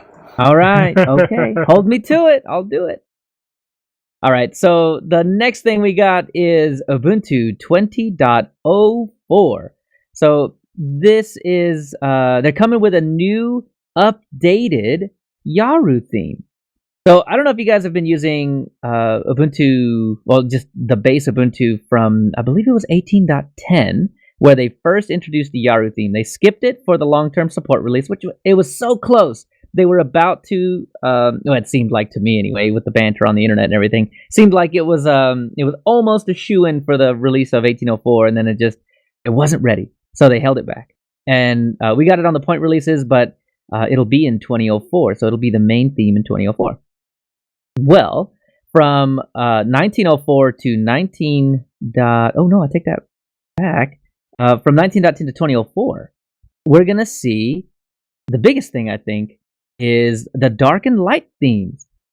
So if you guys remember old Ubuntu, or if you're running on the LTS, you had Radiance and Ambience, whatever, and it was the dark and light versions of the theme. So this is really cool. I love orange. I just can't not do orange. It's just way too good, man. It's my favorite color. What can I say? But well, I'm a Tennessee fan, so it should be one of mine too, but not on my desktop, thanks. Yeah. Well, one of the coolest things that they've changed, and I'm a sucker for a good icon theme. We're going to talk about this one in the innards too, because there's another icon theme we get to talk about that I really enjoy. But the new Yaru icon theme is really, really nice. They have this on the tab portion of the folder icon. It's got this gradient from purple to orange. Oh man, it's so good, and it fully encapsulates every Ubuntu wallpaper that you have ever come in contact with. Because there's always been a little bit brown, a little bit of orange, and a little bit of purple, always floating around. In some permutation, there was always those three colors floating around somewhere. And man, they just look really, really good. And then, I mean, obviously the Yaru icon theme is going to stay and just get a few updates. So either way, you get some really cool looks inside of this. And to be honest with you, I wonder how hard it'll be to bring Yaru into Mint. Probably not hard at all, to be honest with you. But really cool. Really cool. So, okay. So you guys didn't take the bait on Edge. How about Yaru? Will you take the bait on Yaru and install it on your Linux Mint install? Ooh, that's Yeah, a- well, Yeah, not? no. Will it work on Mate? I can't imagine why it wouldn't work on Mate. As far as I know, these are GTK themes, so they will work on any kind of GTK-based distro, and they will sort of kind of work on KDE distros if you force it. So it just will not look right. Yeah. But yeah, everything else it should work on. Yeah, I don't tend to change themes. I just tend to go with the default. Yeah, I've you been know, bugging people to try a different theme on KDE Neon, and it's really cool. But let's stay on the subject. Yeah, well, so I used to be. So you guys are distro hoppers, Tony and Moss. I used to just be a theme hopper. I'd find me a nice stable base. I mean, I'd distro hop too, but I mean, when I found me a nice stable base, I would stay there. But man, I just could not get enough of changing the theme, changing the color, just all kinds of stuff. And then when Mint 19 came out with the Mint Y theme, oh man, it sucked me in. Like it seemed to me like a fork to Arc, the Arc theme. Pretty sure that's what it is. And then, but it had all different kinds of colors, and so that kind of just kind of centered me right there because I could change the color but keep the theme, and so it was really really nice. So I haven't actually changed off of Mint Y in a very very long time. I think for the length of this install on this laptop, which is well over a year now. I think I did it right when we started doing this show, which was in October of 2 years ago, 2018. So. Yeah, Mint Y is a really good one, but Yaru is looking good, and I'm a sucker for orange. Can't help it. Cannot help it. All right, next up, and a sad one. Mozilla lays off 70 people amid losses. So, losses is kind of generously used here. They just haven't posted profits yet. So, all right, so let's kind of break this down real quick. So what happened basically was that Mozilla, back in 2018, started to launch some of these cool new services. 2019, they started to really show their stuff, right? Like it was mid 2019, maybe late 2019. They were offering up things like Lockwise and the Firefox Send and the VPN, and there were tons of cool new features that they have posted out there. But it seems like Mozilla's search money is going away, or at least starting to dry up, and they're trying to rely more on their own services. I mean, and as they should. But it looks like the money is drying up faster than they are able to recoup. And because of that, Mozilla laid off 70 employees, and that was earlier last week. That was about 9 days ago. So on the 15th, that's when they did that. And there were some long-time employees that had gotten the axe here as well. So Seems to me like they tried to jump in with their products before they were ready to go, and so people are going, well, let's see if these work before actually paying for them. And that's, I think they've got a couple years to go before they start paying off on some of these things. well, I think it's a mix of that and as well the fact that Mozilla wasn't able to get the apps out the door fast enough. I mean, there's no way that these guys were just working on these for a couple of months when they just remembered that they were going to lose their revenue from search. So, I mean, it's well, just even one when of they those got things, them I out the think, door, almost all the podcasts I've listened to say, well, we're all in a wait and see mode. Let's see if these things actually work before we try and pay for them. Right now, they're letting us try them out for free. Well, when do they make money? Not during the free trial periods, for sure.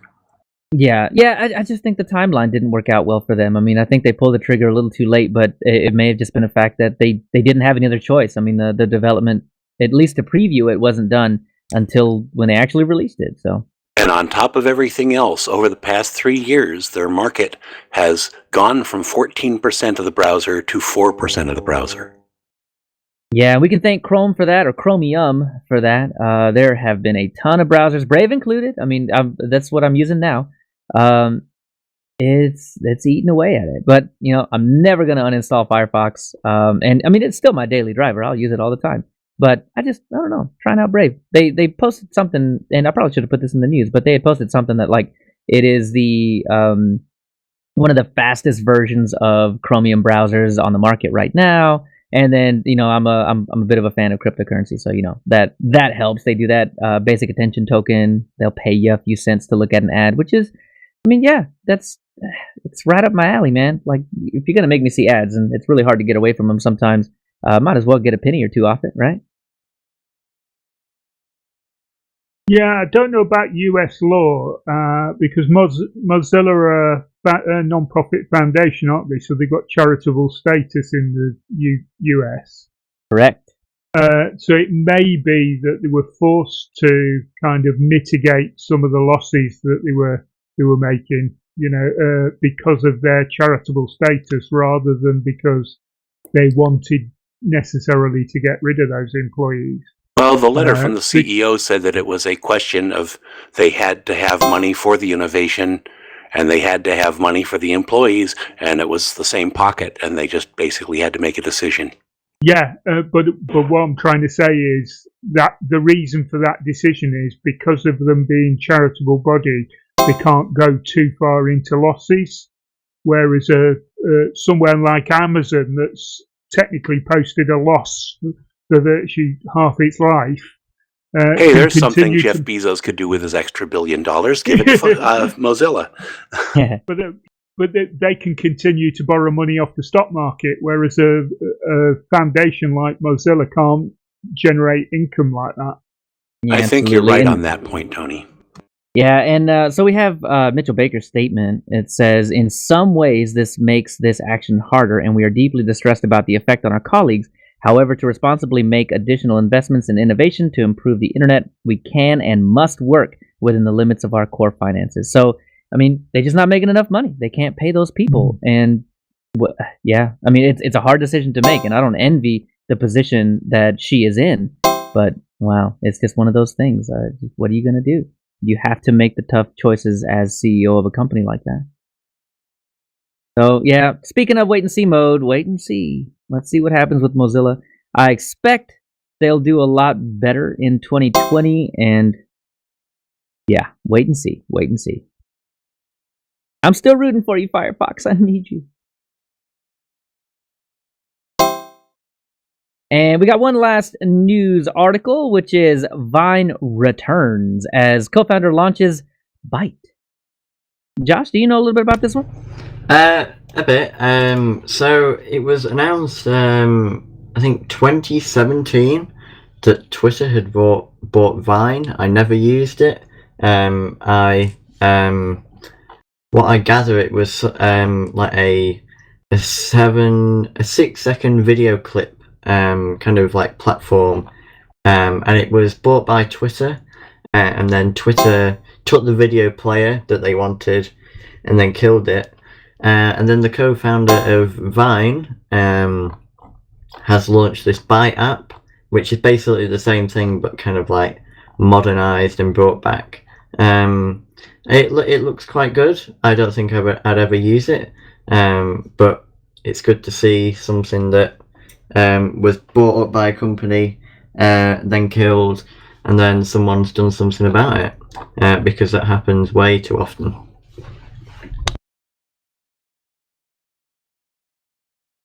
Yep, absolutely. Well, I think that's it for our news, so we'll head on down to our security update.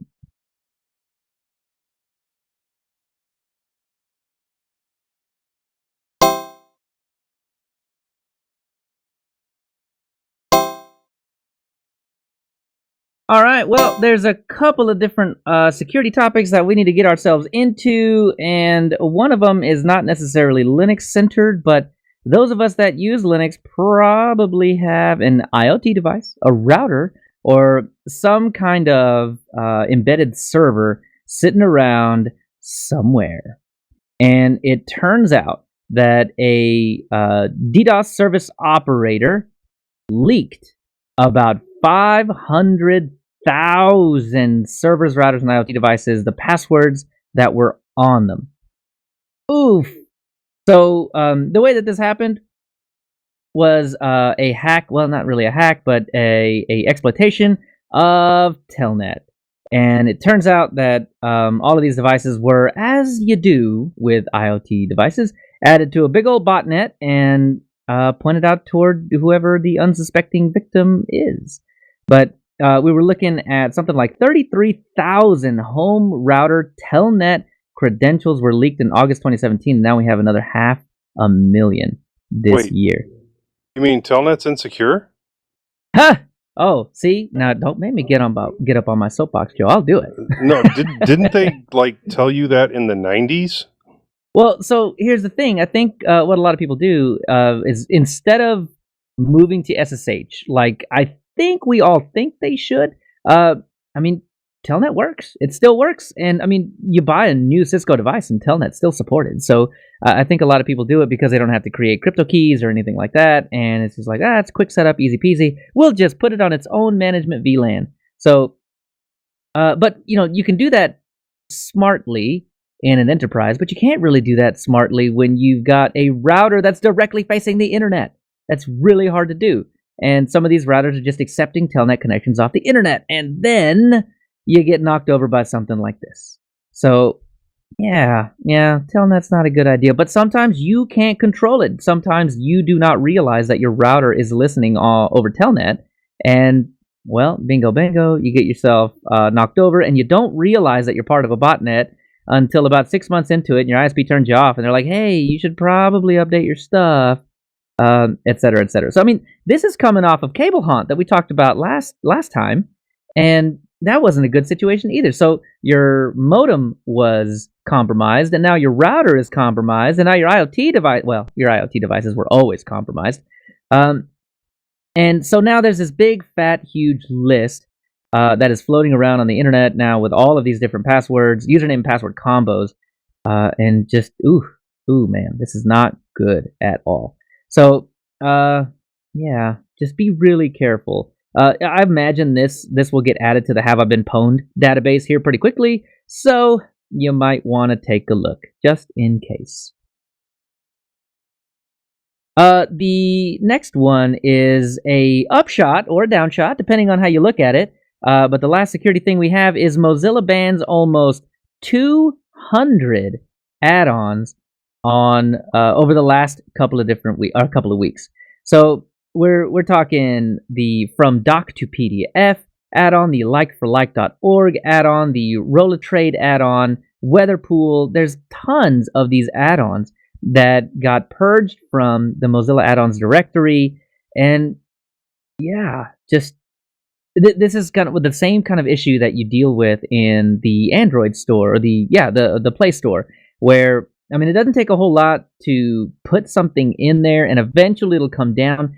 But a lot of times you're looking at a situation where it was posted, it was up for 1 to 6 to 12 months, and people for whatever reason find that particular add-on, download it, install it, use it once, and then forget they have it installed, and then it just keeps sniffing data or stealing credentials.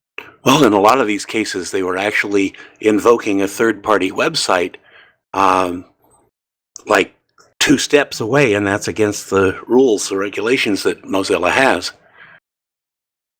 Yep, and it looks like some of them were banned for intercepting and collecting users' search terms. So, yeah, it's just one of those things. Let me see. Install other malware in users' browsers. Wow. So, we got to be really careful with situations like that.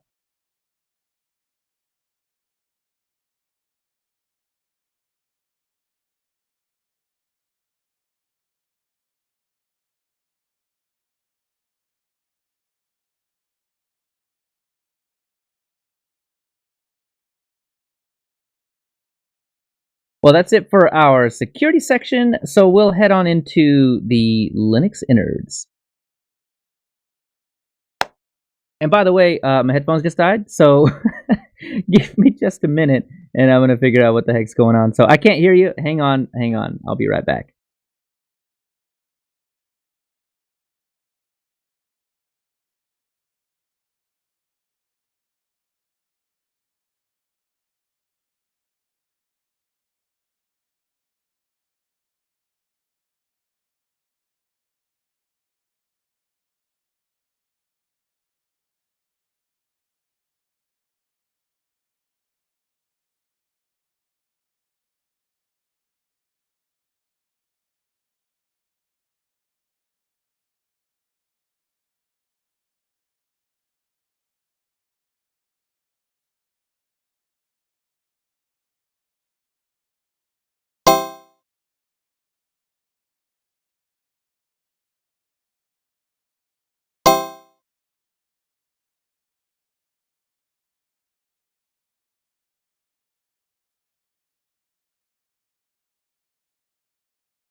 We're closing in on an hour 18 right now.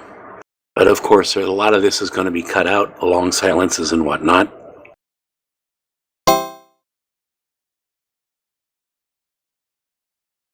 Yep.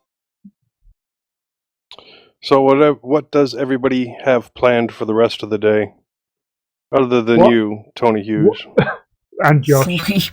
And Josh. Going to bed. Well, we have to go out and do a little grocery shopping, and I actually had a bag of 4 loaves of bread at work that someone just came and said, here's a truck full of fresh bread. Why don't everyone help themselves? And I left it at work. So I have to go back there at least. Tony, Yeah, did Les mention about the 10th of February to you? he did.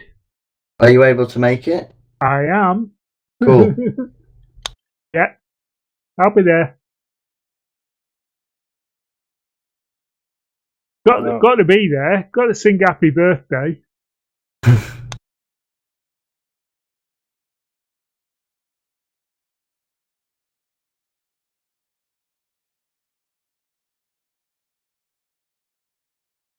I think the rest of my day is going to be taken up with ironing. What? No headphones to fix? Hey, I've been avoiding saying the H word this whole show. That's funny. It doesn't have to be in the show. A listener asked me to just lay off the headphones for a little while. So, Doesn't mean you can't talk about doing soldering projects. well, I did order something from China. It'll take like a month to get here. It's a desktop amplifier that I have to put together myself. So Yes, I've just been ordering on AliExpress. Yeah, that was from eBay, and Was it? came out to like $9. So it might work, it might not. I have 12-volt power supplies that'll hook up to it, so I'll get it all soldered together and let you guys know about it. Cool. I'm contemplating a new pair of over-the-ear headphones. I have a birthday coming up in about a month, and I have a couple pair that are broken, and I've sort of made half-ass attempts to fix them. I might get back to that, but anyway, thinking about a good pair. If you don't want to fix them, send them to me. I'll fix them, and I have plenty of headphones I could send you. Yeah, I may. I was going to at one point, and then I was like, well, I could at least try. And I got as far as on these AKGs, I stripped the screws, and then I stopped there. Okay. Just make my work harder. I know, right? Can you hear us, Leo? Yeah. Okay. Yeah. Well, that was fun. That was fun. I hear the little beep, like doo doo doo, and I'm like, oh my god, no way! Because I was telling myself that I was like, yeah, I should really put those headphones on the charger tonight. I think it's been like the second show before I've done that, and I was like, no, they've lasted much longer than this, and they died. So, boy, It's what dead, a Jim. fun day. This is shows never go like this, Josh. They don't. They usually run much smoother. Yeah. Yeah, that's right. They run really smooth. Yeah. Yeah, we had an amazing beginning. Oh man, wow. Okay, so are you back? Are you ready? Are we good? I'm back. Yep. Okay. So, is everybody else ready? Are we cool? I'm cool. All right. So, we'll just pretend like none of that happened, and I'll go straight into the intersection. So, in our innards section, we had a surprise visit by Josh Pesach, and I'm so glad you're here. Welcome, Josh. Thank you. It's nice to be here. So, you are the lead developer on Ubuntu Cinnamon, right? Yep. The project started. I was brainstorming it for a while. I decided that I would make it in February, but I didn't really know what I was doing until August. And we got a release in December. Wow. So what was the reason that you wanted to make Ubuntu Cinnamon and maybe not just use Linux Mint Cinnamon instead? Linux Mint, in my opinion, I actually don't know, but I did really enjoy it, but I felt like that would also be cool to have it on classic Ubuntu. The first Linux operating system that I ever tried out was actually Ubuntu. I never tried Linux Mint until later, because it wasn't in the VirtualBox list of operating systems. But, yeah, so I just thought, why don't we have the Cinnamon desktop as you can get it on Ubuntu? And I didn't think that it would be such a competition, now that I am, but I'm also learning how it differentiates from one another with the release cycle. That's really cool. That's right, because Linux Mint is based off 1804, and with Ubuntu Cinnamon, you plan on keeping up with the 6-month cycle? Is that what you plan on doing? Yep. Very Is it cool. just you, Josh, or do you have a team working with you? So actually, I really could not have gone this far if it wasn't for a few people and some honorable mentions. Foss Freedom from Ubuntu Budgie, Simon Quigley from Lubuntu, you can thank him for the Calamari's installer. And I would say just everyone who contributed. We're going to have a layout tool that is made by Rick Shaw from Wasta Linux, another Cinnamon Ubuntu distro. Erich Aikmeyer from Ubuntu Studio, he made the fancy wallpaper that you get when you start up Ubuntu Cinnamon for the first time. And there's just a bunch of names now, but everyone's making wallpapers, and at first it was just me and Ubuntu Studio leads, but like now some people are just dropping ideas, bugs, and making some pull requests, so things are a little more calmer now, but I still need to focus on just trying to get what can I do to impress Canonical in order to get us to flavor status. Very cool. So what are you working on right now, or what is your main focus right now? Right now, my main focus is to actually fix bugs, and then we're going to have a welcome screen, and it's going to be a fork of Ubuntu Budgie's welcome screen, which is actually a fork of Ubuntu Mate. Awesome. So this is the screen for those of the Linux Mint listeners that don't necessarily know what that is. This is the screen that comes up right after you install, and it helps you get things like drivers and Chrome and everything else installed. Yeah, you can customize images. Yeah, basically appearance. It's basically a welcome, not a welcome. More like hello. This is Ubuntu Cinnamon. It's more of a traditional welcome to your new operating system, and it will also run on a live session. Oh, I was going to say cool. Mint does have a welcome screen when you first load it up. Yeah, it does. Mint welcome.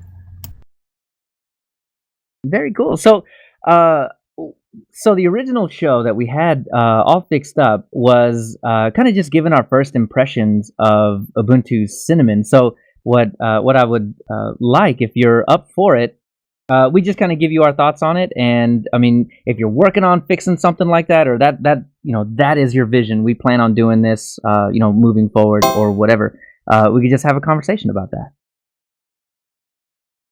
Sounds good. Let's get straight into it. All right. Well, Moss, you're up first. So what did you think? Now that we have the guy that is actually putting this together. Now that I can be completely embarrassed about my thoughts. Well, of course. I don't get to lead too many of these things off, but as the resident Mad Distro Hopper, I thought I'd try this one. It installed easily and cleanly. I love Calamaris when it works.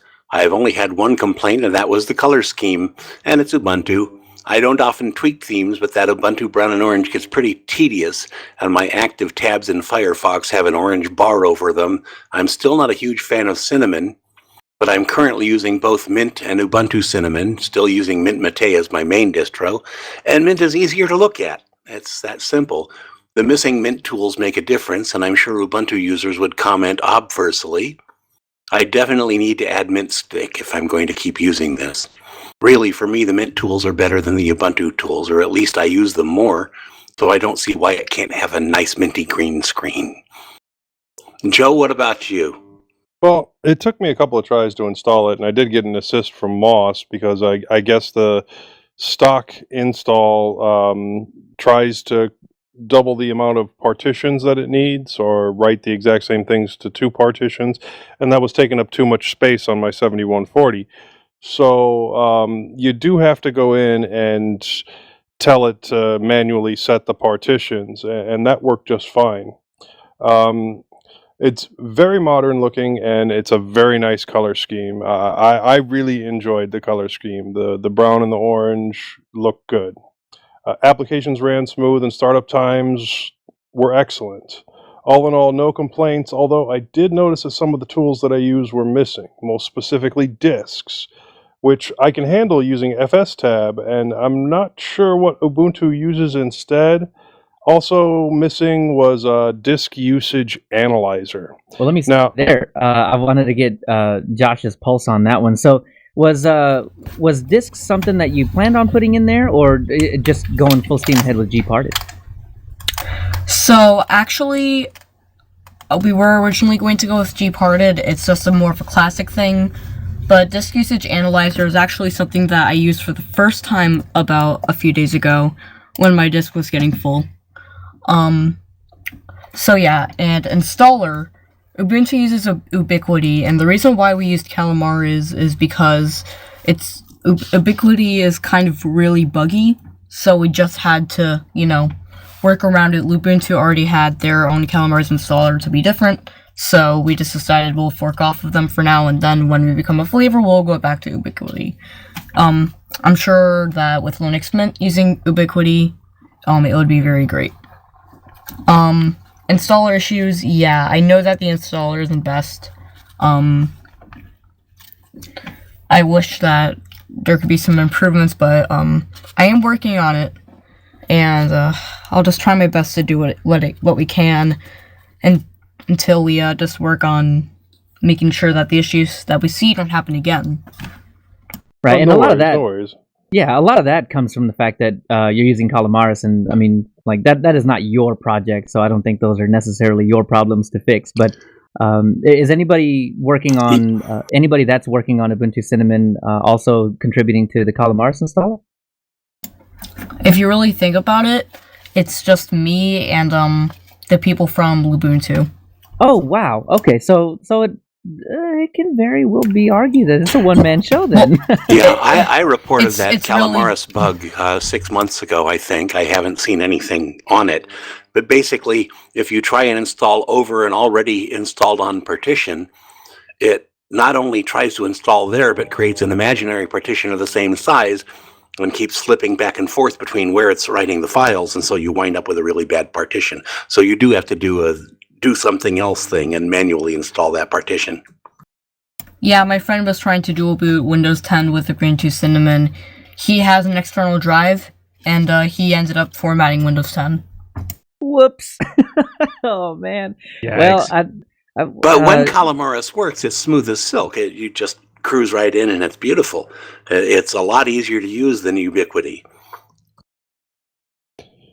Yeah, so does your friend have a lot of experience with Linux, or was this just more of a testy kind of thing?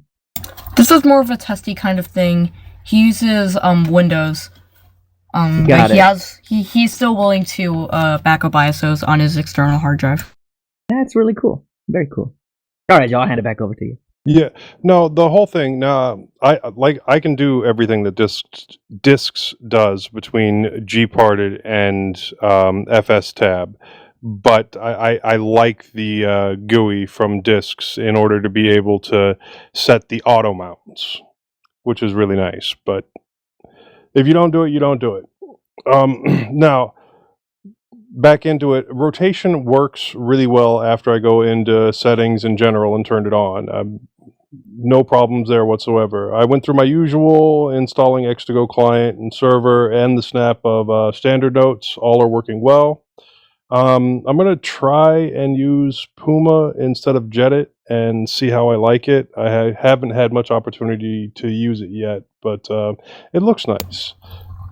Yeah, we were originally going to use Pluma, and we were going to add the Mint tool, some of the Mint tools, not all of them. Some of them are named like Zed or X Player. Those are the X apps, and I will try to get those through Debian, because if we can get those through Debian, then that'll be a great, easy, smooth transition to Ubuntu. Also, Pluma wouldn't mark as a default application in Cinnamon, so for 20.04, you're going to get it instead of Pluma by default. Okay, Very and for cool. some reason, SSHFS set up, but none of my normal scripting automation stuff worked for it. If up and if down did not seem to function. I am able to make the scripts work when I run them manually, but they are ignored by the system, so when my network drops or picks back up, it's not automatically connecting and disconnecting from my SSHFS.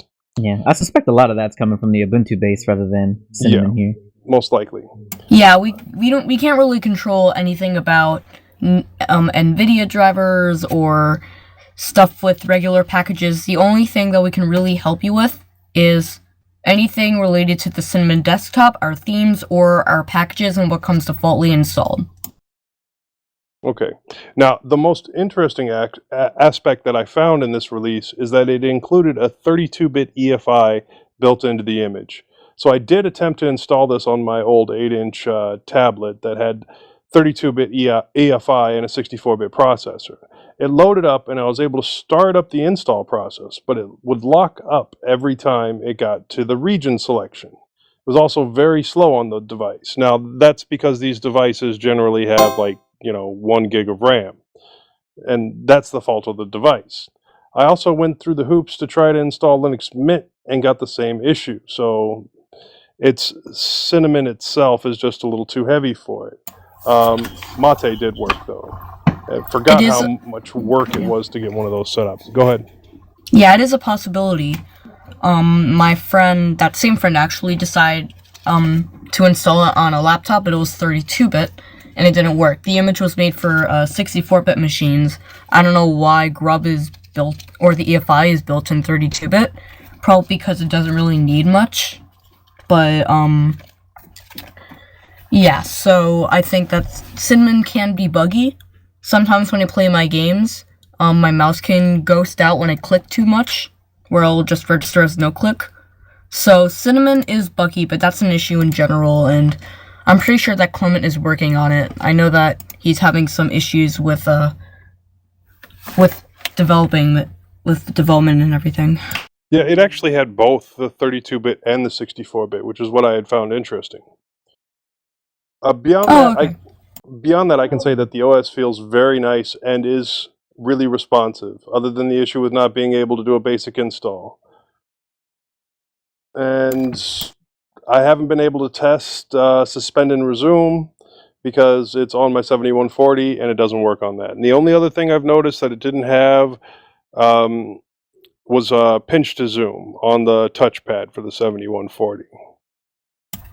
I really don't know how pinch to zoom works. I might be able to see if there's any software or any applets that can do that. I just wrote that down on a post-it note, so I'll definitely look into that. Okay. Going old school with those. Yeah. Well, that's all I got. Tony Hughes, how about you? Yeah, I installed it in VirtualBox. I didn't have a spare machine around at the time. But even in VirtualBox, I allocated it 2 cores of my i7 8-thread processor and 4 gig of RAM. And it booted in 10 seconds once installed. Didn't have any problems with the installer. The installer worked fine. Like you, Joe, there was a couple of things I was surprised about as far as default applications. I was happy to find that GIMP had been put in there, which on the main flavour of Ubuntu, that's been taken out long ago and you have to install it. But there's still no Synaptic or Audacity. So, but they're dead easy to get. You just do sudo apt install, or in the case of Telegram, which is only available as a snap, you have to do sudo snap install. Yeah, or use the App Store if you want to. So most of the software that I use, I could get up and running if I wanted to. I installed Mumble, installed Audacity, got all those up and running. So it would be, just as usable as Mint Cinnamon to podcast with. I did do an experiment. I reduced the processor on the virtual machine to one core, and I downgraded it to 2 gig of RAM. And while it slowed up a little bit, it still booted in a reasonable time between 20 and 30 seconds, and it still seemed usable. Although I do notice in NeoFetch that it takes up around between 700 and 750 mega RAM on first boot. So probably 2 gig is probably just a bit on the edge of usability. Probably better off with 4. But yeah, no, I was quite impressed with it. I could see this being one of the systems that I put on a drive when I install my Icy Dock later, when I get around to upgrading my desktop machine at some time this spring. And it'll probably live on there quite happily. I'm pretty glad that the installer worked for you and everything. Synaptic, people really wanted that, so it will be added in 20.04. Audacity is kind of a little bit of bloat because it's music editing software, and I don't really see any reason for a flavor or Ubuntu to have it. Ubuntu doesn't have it. Even Mint doesn't have Audacity in by default. You have to install it as one of the first things you do. So, no, that wasn't a complaint. It's just the fact that I was having a look around to see what applications were and weren't there. But yeah, you're right. Audacity for a lot of people is something that they'll never touch. So why install it?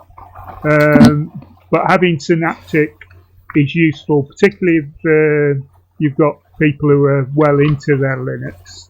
A lot of people, that's their chosen way to install software if they're not using the command line. Yeah. Yeah, but I mean, it's not bad, but... Yeah. So, yeah. I was quite happy. It's snappy, and I'm with Joe. I quite like the desktop environment. It looked quite cool. The colour didn't bother me at all. One of the things that I feel like is kind of going to give me a little bit of a headache through my journey is looking at our meta packages and judging which packages should be installed for which type of environment that the front end user is looking for. Yeah, I would imagine most people who are going to be new users coming to Ubuntu and choosing the Cinnamon desktop, if they're basic users, they're not going to worry about some of the software that's not there by default. And the ones that are well used to Linux, they can install things without having to worry about them. They're all in the Ubuntu repos, so it's only a click away. It takes you 3 or 4 minutes and you've got the software that you need, so I wouldn't worry about that too much. Yeah, I think that's one of the things that that even Clem and Co have to deal with all of the time. I mean, they just pulled out GIMP out of being pre-installed, and they swapped it with, and I cannot remember the name of the thing, but it was a lighter version. You know, it didn't have as many features, it didn't do nearly as much, and I mean, the amount of flack that you get on the internet for something like that is insane. And most people just want a basic image editor. They don't need anything with all We're the looking whiz-bang stuff. to crop and spin and do a couple of things, but yeah, I mean, you know, it's like that. Your defaults should be, I think, what you think makes a good system go together.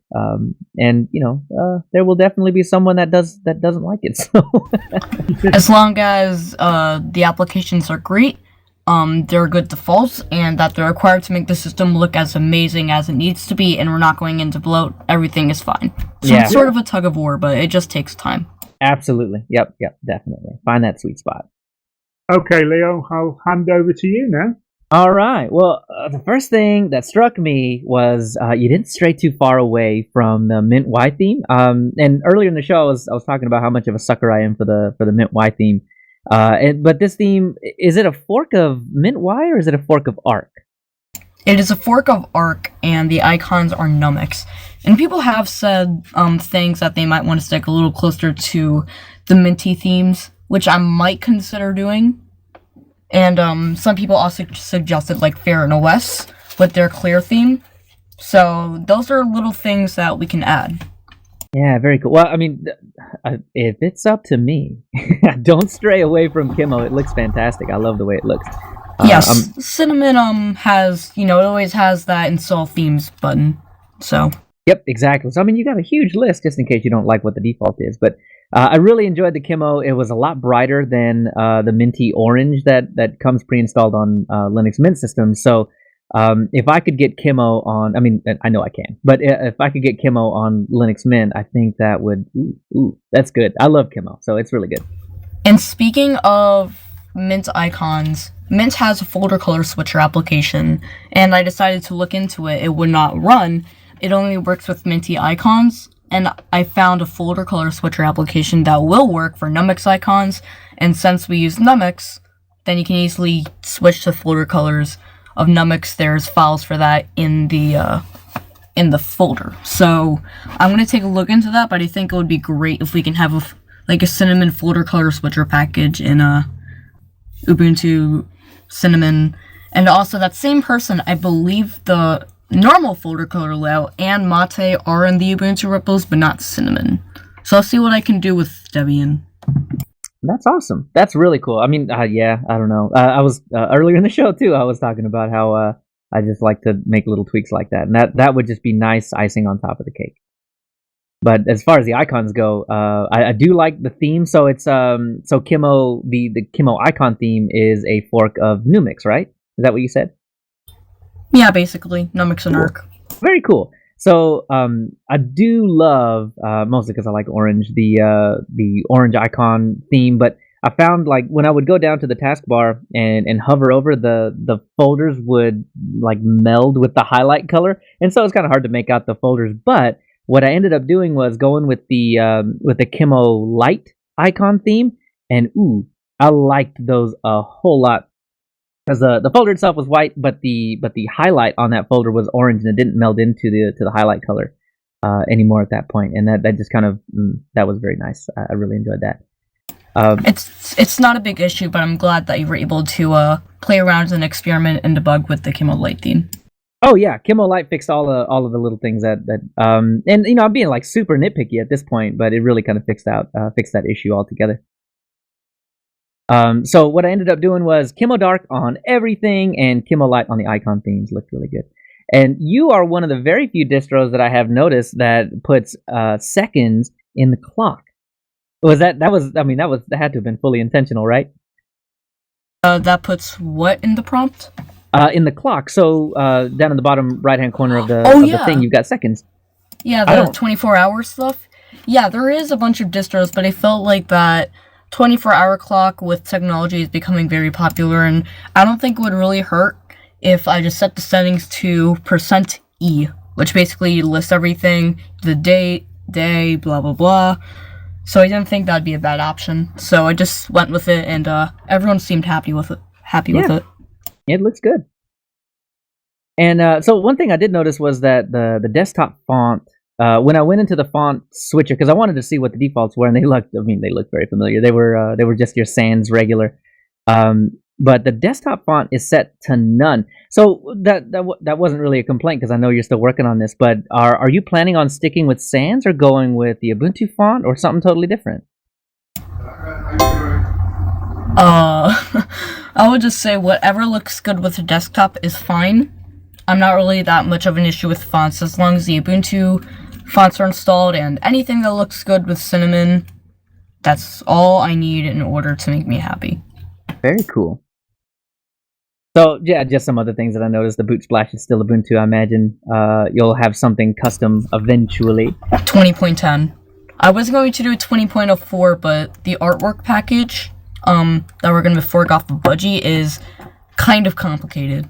So I decided I'll hold that off. And some person was actually going to, with Kimo, he was going to switch it. So instead of having Arc be the GDK and Numix be the icons, he made Numix the GDK and Arc with the icons or something like that. And I didn't really like it, but, so we didn't really know what was going on. I love it. And then also games. Not a lot. Well, to be honest with you, I don't run a whole lot of Ubuntu flavor. So can anybody chime in and tell me whether or not games are installed by default in most Ubuntu distros? Yes, games are installed. I believe that there are a few. I think there's chess. There are some casual games, but I do know that they're all GNOME games. And when it comes to Cinnamon, mostly GNOME and a little bit of some latte on the side is kind of what makes up a great cinnamon-like feel and crisp. And that's what I really like. So that's why I picked a good variety of GNOME and some mate software.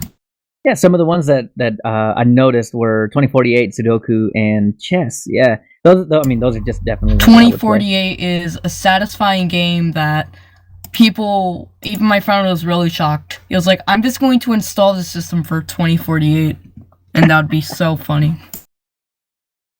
I hadn't noticed it on any other system at all. So, yeah, kudos for putting that one in there. It's addicting. It really is.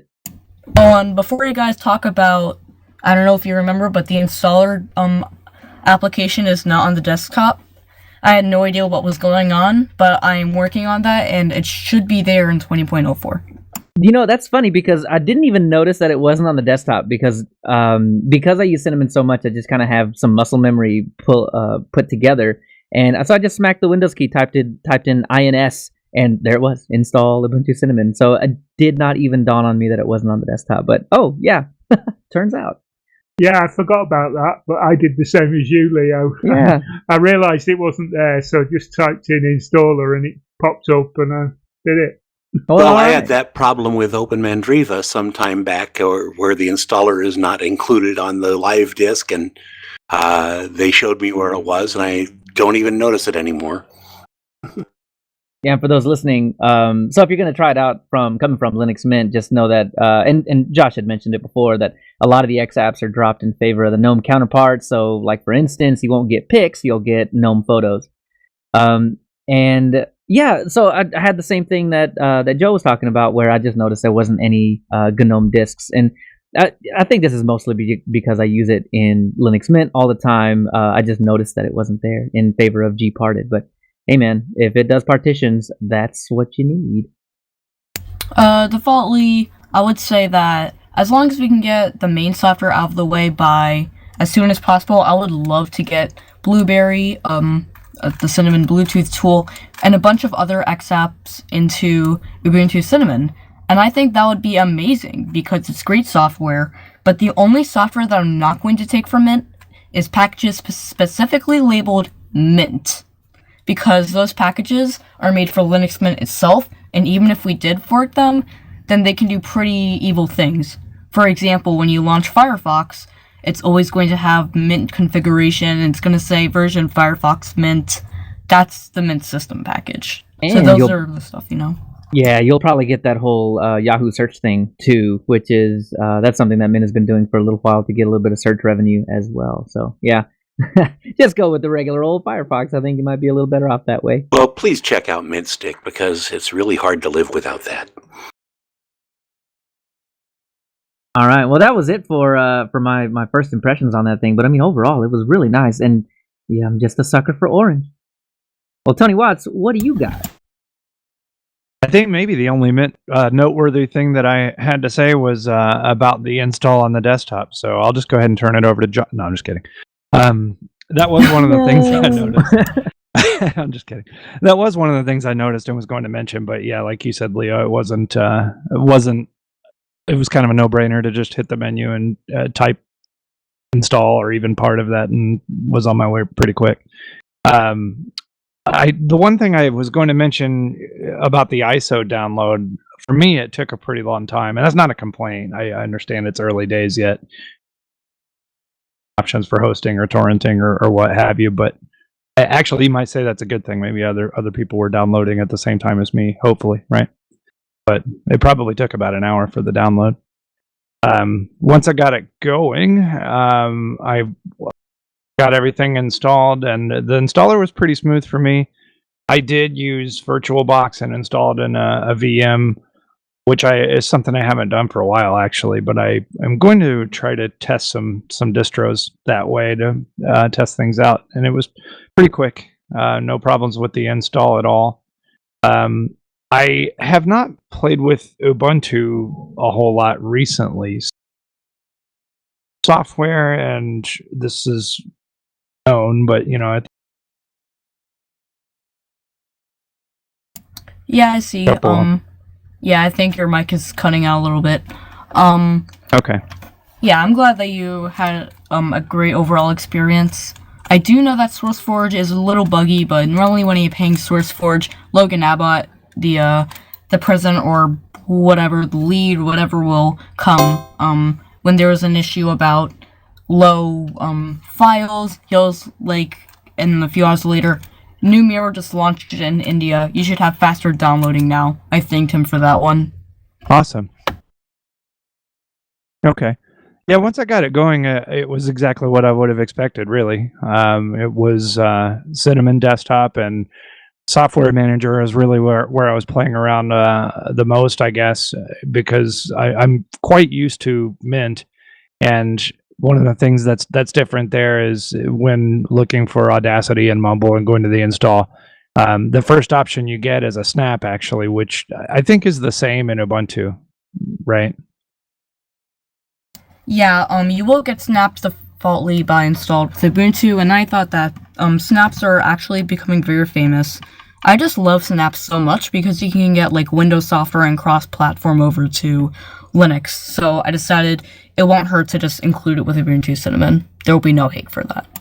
Yeah, absolutely. I just thought it was interesting that it seems like the order, you see the snap first when you do it, when you get your search results. The priority is such that the snap came first for the first couple of things that I looked for anyway. So that's what I installed, was the snap of just a couple basic things I used, and everything worked like I expected it to. Color scheme, I will say, I'm not a huge fan of the stock Ubuntu color scheme either, really, other than nostalgia. However, I thought the Ubuntu Cinnamon color scheme was a little nicer for me. The orange was nice without having so much of the purple there. It was I kind of liked it a little bit better than Ubuntu proper, actually. I see where you're coming from. Ubuntu actually has their own color, hashtag E95420 hex code. We use hashtag DD682A. And the colors are similar, but when you put them next to each other, there is a difference in Ubuntu orange being more oranger and darker. Where did we get hashtag DD682A? Well, if you go to Wikipedia and search up the Cinnamon Desktop, that is the default icon. It's hashtag DD682A. Thanks to image hex from image on HTML websites. That's awesome. So it all comes full circle to Mint, huh? So that was pretty much what I had. I guess the final thing I would say there is I ran it on the virtual machine, and I only gave it about 3 gigs of RAM because it's an older system, and it performed just fine. So I know, Tony, you were saying 2 gigs is probably about the bare minimum, but 3, I didn't really notice any problems at all. Before we get to Josh, I wanted to comment. It's great that we're having so many younger people. I mean, Tony Hughes and I are the old farts around here, but it's great to see people coming up in Linux. And that's all I have. Hey, we didn't ask. He, for all we know, he could be 55 years old. Well, for young people can be very young in Linux. It's only been a few years since I've really played around with Ubuntu, but the fact that young people are starting to learn about Linux and the tradition and the spirit and everything, and seeing them rise up like I am, it's just pretty amazing.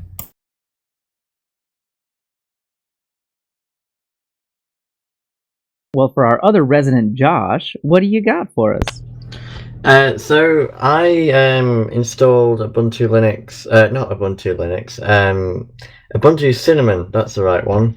I think a few days after it had originally released, I installed it, and I didn't actually get the chance to play around with it. So when we said that we would do the show, it was a good chance to reinstall the latest version of SourceForge and have a play.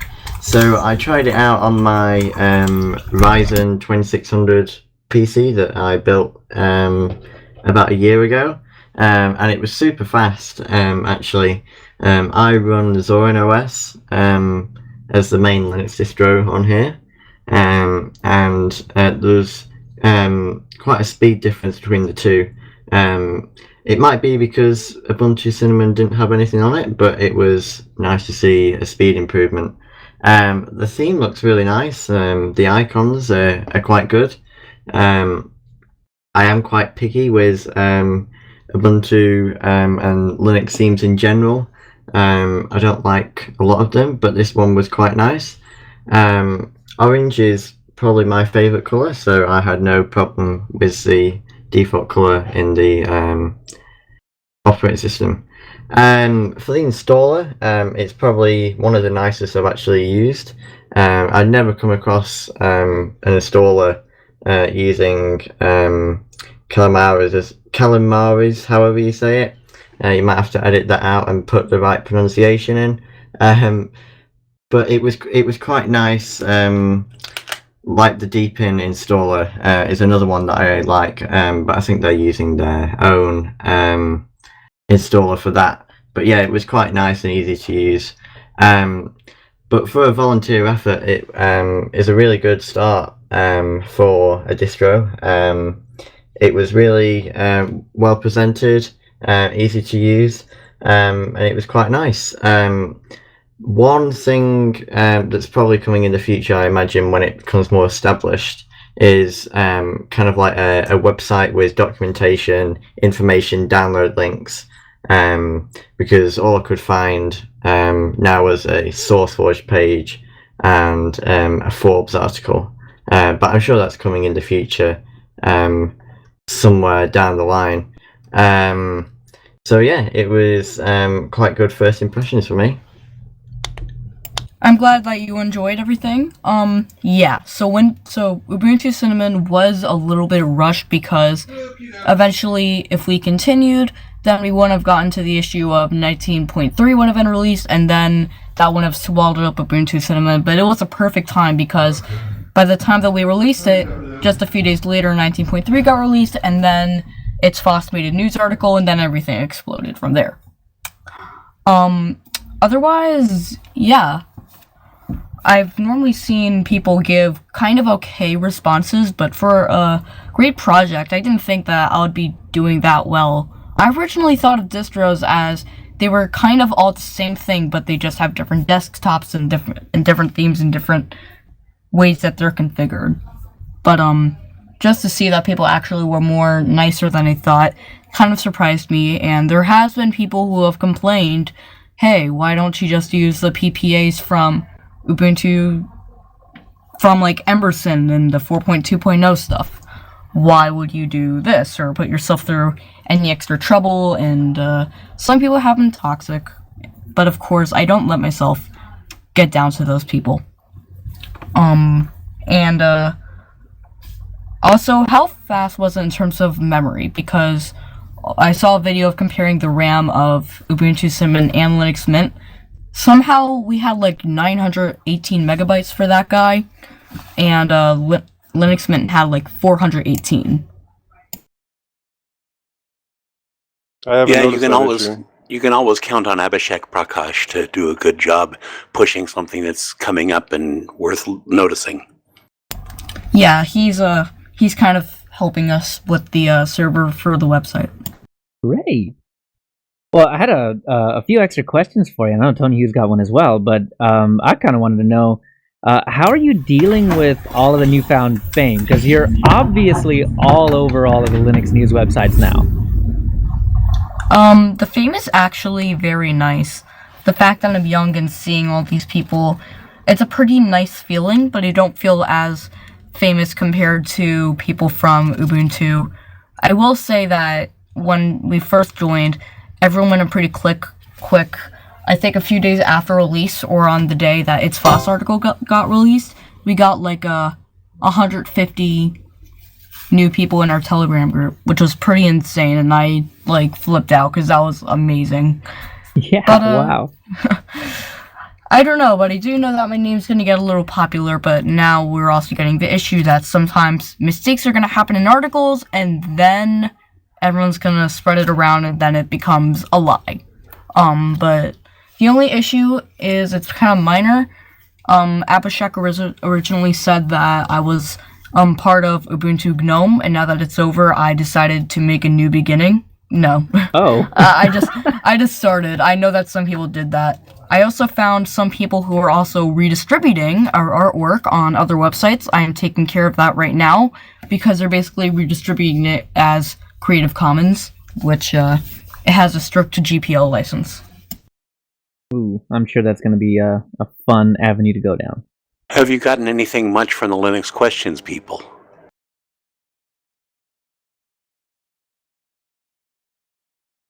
LQ.com?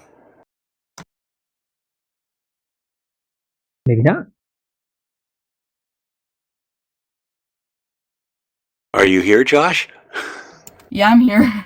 I was wondering if you'd gotten any feedback from linuxquestions.org. Oh, linuxquestions.org. I'll take a look at that right now. Okay. I mean, I have seen that there was a Ubuntu Cinnamon talk, but he didn't pay attention to any questions. Some of the questions and that's the that fame right there.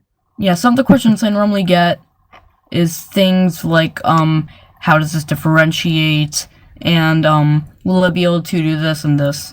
And again, some people were also saying that I would not really succeed in Ubuntu Cinnamon because of the drivers.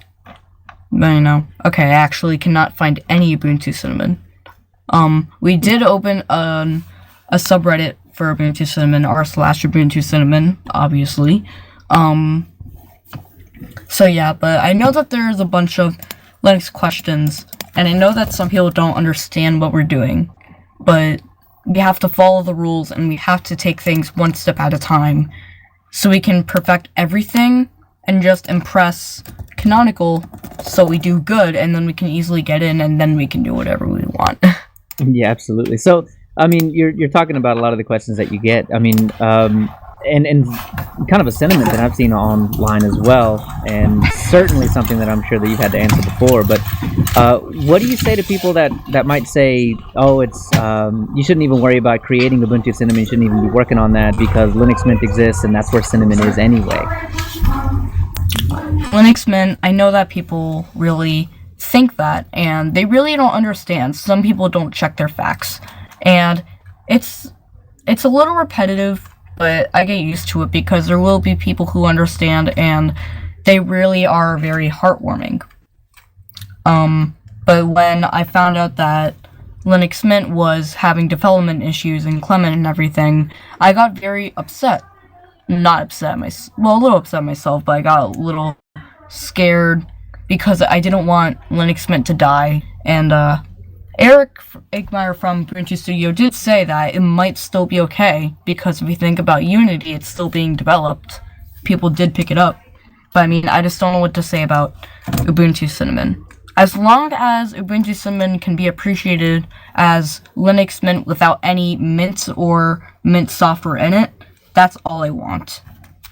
Very cool. So originally it was a reaction then. It was, I guess, that post maybe about 4 to 6 months ago, where Clem was kind of lamenting the fact that not getting the attention and all that kind of stuff that that Mint kind of deserves in general. So it was a reaction to that post back then. I didn't really see it for a while, but I mean, again, when I did see posts about it, I was still upset, and the thing is, if I knew that Linux Mint was going to collapse, I would probably donate like $5 to $10 just to get developers back. I know that some people do say that Clement is a mean guy and he doesn't really work with people. I don't really believe that, because I think that if it was that case, I don't think people would really be using Linux Mint. But Linux Mint is very famous. It's actually, if you want Ubuntu, but you want a Windows layout, then it's basically Linux Mint. Pretty much. I think we see articles all the time, and there have been 2 or 3 articles in the past few months that it's really easy to get into Linux by using Linux Mint. So, yeah, you're absolutely right. There's a lot of popularity there. Yeah, some people get annoyed after Windows 7 shut down with people saying switch to Linux, and some people were really upset about that. But I mean, then Windows got breached, and the NSA had to file reports and updates, and it was kind of madness. Definitely. So, obviously, when you're using Ubuntu Cinnamon the way that you are, you're pulling in Snapd as the default. And you said before that you kind of enjoy Snap. So, what is your take on Flatpaks? Is there, I mean, obviously you prefer Snaps. Is there anything that you like out of Flatpak that you wish Snap might have? Personally, I don't really do much with Snaps. Flatpaks, I just see it as another type of package. I don't really know much about Flatpaks. I know that they're a little more popular in Fedora, as that's the first Linux that I ever installed on my laptop. But I don't really know what to say, but the welcome screen will have an option to install Flatpaks. Oh, that's fantastic. Cool. If I'm correct. I'll go take a look at it in a minute. All right. Well, that would be awesome. I know the Flatpak diehards. I like Flatpak, but I mean, hey, if Snap's given to me, why not? So, Tony, you had one question as well. Yeah, I was just going to say, for the naysayers out there, why do you think Ubuntu Cinnamon needs to be a separate distribution? Why not just install Cinnamon on the base Ubuntu? Well, I don't really think that people will want to deal with the fact that every time that you install something, there will be some extra folders and extra bloat, for example, configuration, that will always still be there. And no one wants to go through that stress of finally installing your operating system, installing everything that I want with it, then needing to get rid of GNOME, GDM3, and adding LightDM and everything. It's just not a pleasant experience. But I mean, basically, you could do that with every other flavor. But I mean, it's not really as fun. So I don't know why flavors exist, which is kind of sad to say as someone trying to make a flavor and run one. But I would say that it definitely does give you a better perspective on how you can run Ubuntu in different ways, and even save some time. Okay, cool. Awesome. Well, I know you're a busy man, so we'll let you get back to all of your GitHub stuff. But No, don't worry, I can stay. Oh, okay. Well, great. Then let me see. We'll do let's see here. We'll do vibrations from the ether. That'll probably take maybe 20 minutes, and then right at the end of the show, if I've got your Twitter written down at the end of our show notes, both yours and the Ubuntu Cinnamon. But if there's anything else that you want us to add to the show notes when we post out the show, we'll definitely do that. Yeah, sure. I'm also going to share real quickly that I do have things planned. Besides from the folder color, I'm also going to have a layout package. And what this layout package is, from Rick Shaw, from Lost in Linux, as I said earlier, again, you'll be able to pick your layout. Which I think is going to be pretty amazing, because then that means that people from other desktops from like GNOME can also migrate to Cinnamon 2 or Ubuntu Cinnamon with our new little system, because there's going to be a Unity layout, a GNOME 2 layout, a widescreen, a Windows layout. Actually, I think I just listed all of them, but my point is there's going to be plenty. This is really cool, because I've seen something done similarly in Ubuntu Mate, where they've got the Redmond layout that has your typical Windows layout. So this is the kind of thing that you're planning on bringing to Ubuntu Cinnamon. Yep, and yes, I do confirm that Ubuntu Cinnamon Welcome will have a recommendation for a Flatpak. All right, that's great. I just looked at DistroWatch and you're not listed there either.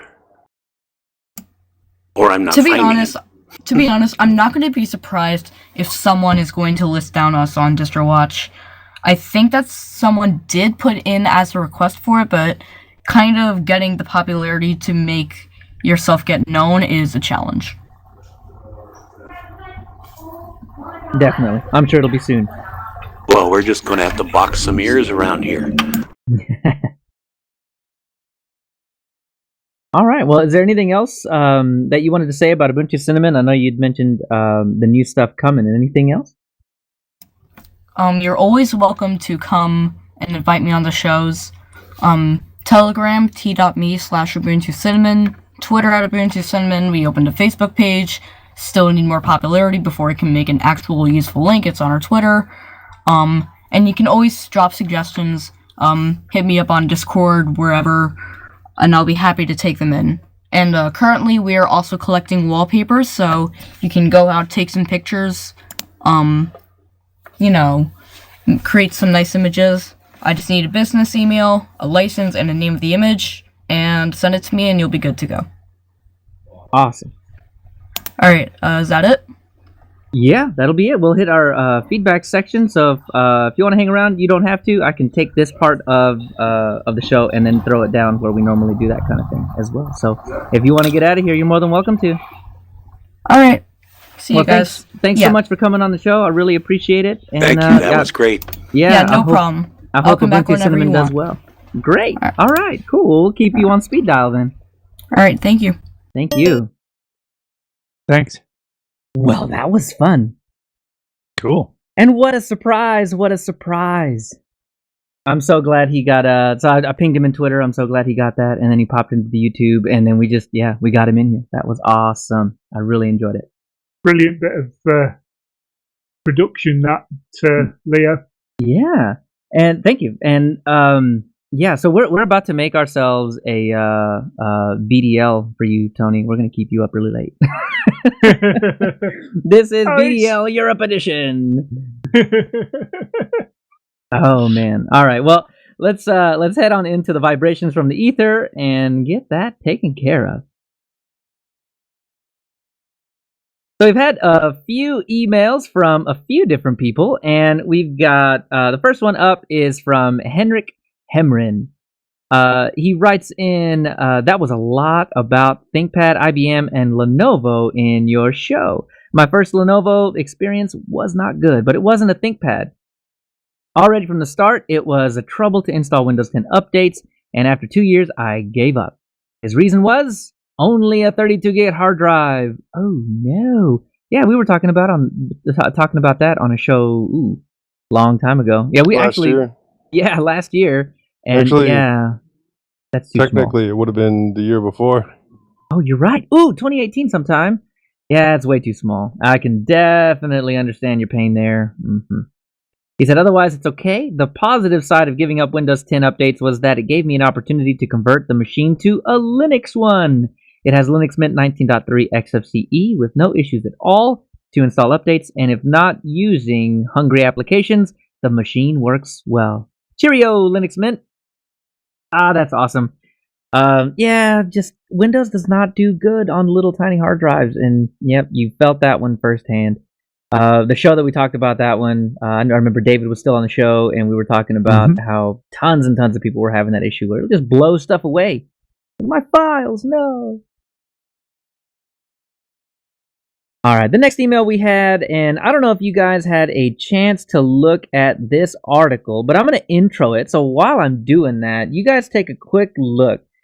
So this is an email from Highlander that we got, and he kind of wanted to check our pulse on some of this privacy stuff. And I fall on the more private side of public life. And what I mean by that is I'm a proponent of a lot of different things that you can do, right? Like VPNs and Tor, and on the internet side of things, keeping yourself as closed off as you can necessarily be on the internet. But I mean, that doesn't necessarily stay there. I extend that out to the private side, the real life public side of that as well.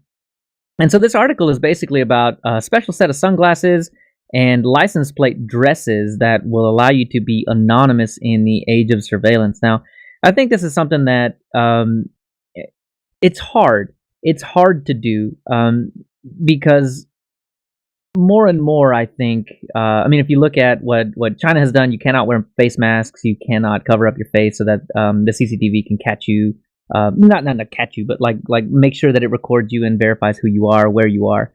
I think that goes way, way, way too far in exploiting our privacy.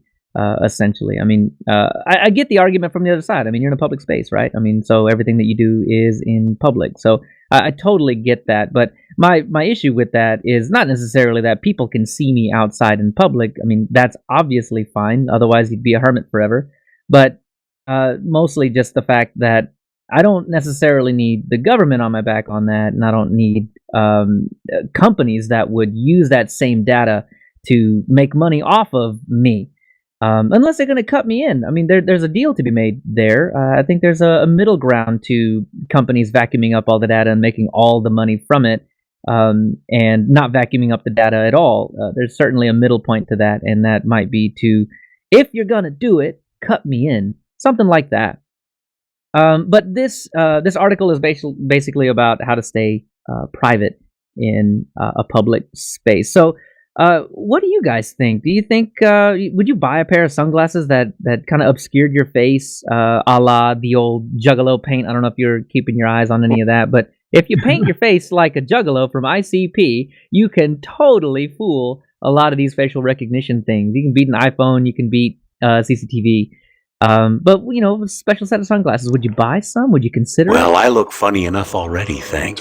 Tony Hughes is furiously typing right now. ICP. Yeah, and for those of you that are not into Juggalo rap, you'll be googling it too. It's not for everybody for sure. I wear prescription lenses anyway, so my problem with the sunglasses is unless they come in prescription form, I wouldn't be able to use them. You could. Well, It sounds apparently like it's just the frames. Yeah, it's just the frames, and then you're getting the lenses from somewhere else. But this works against night vision cameras? It looks like that when you look at it seems like that's the video. Yeah.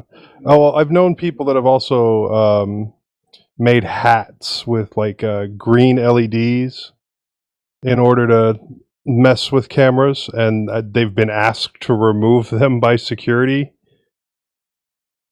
So yeah, I don't know.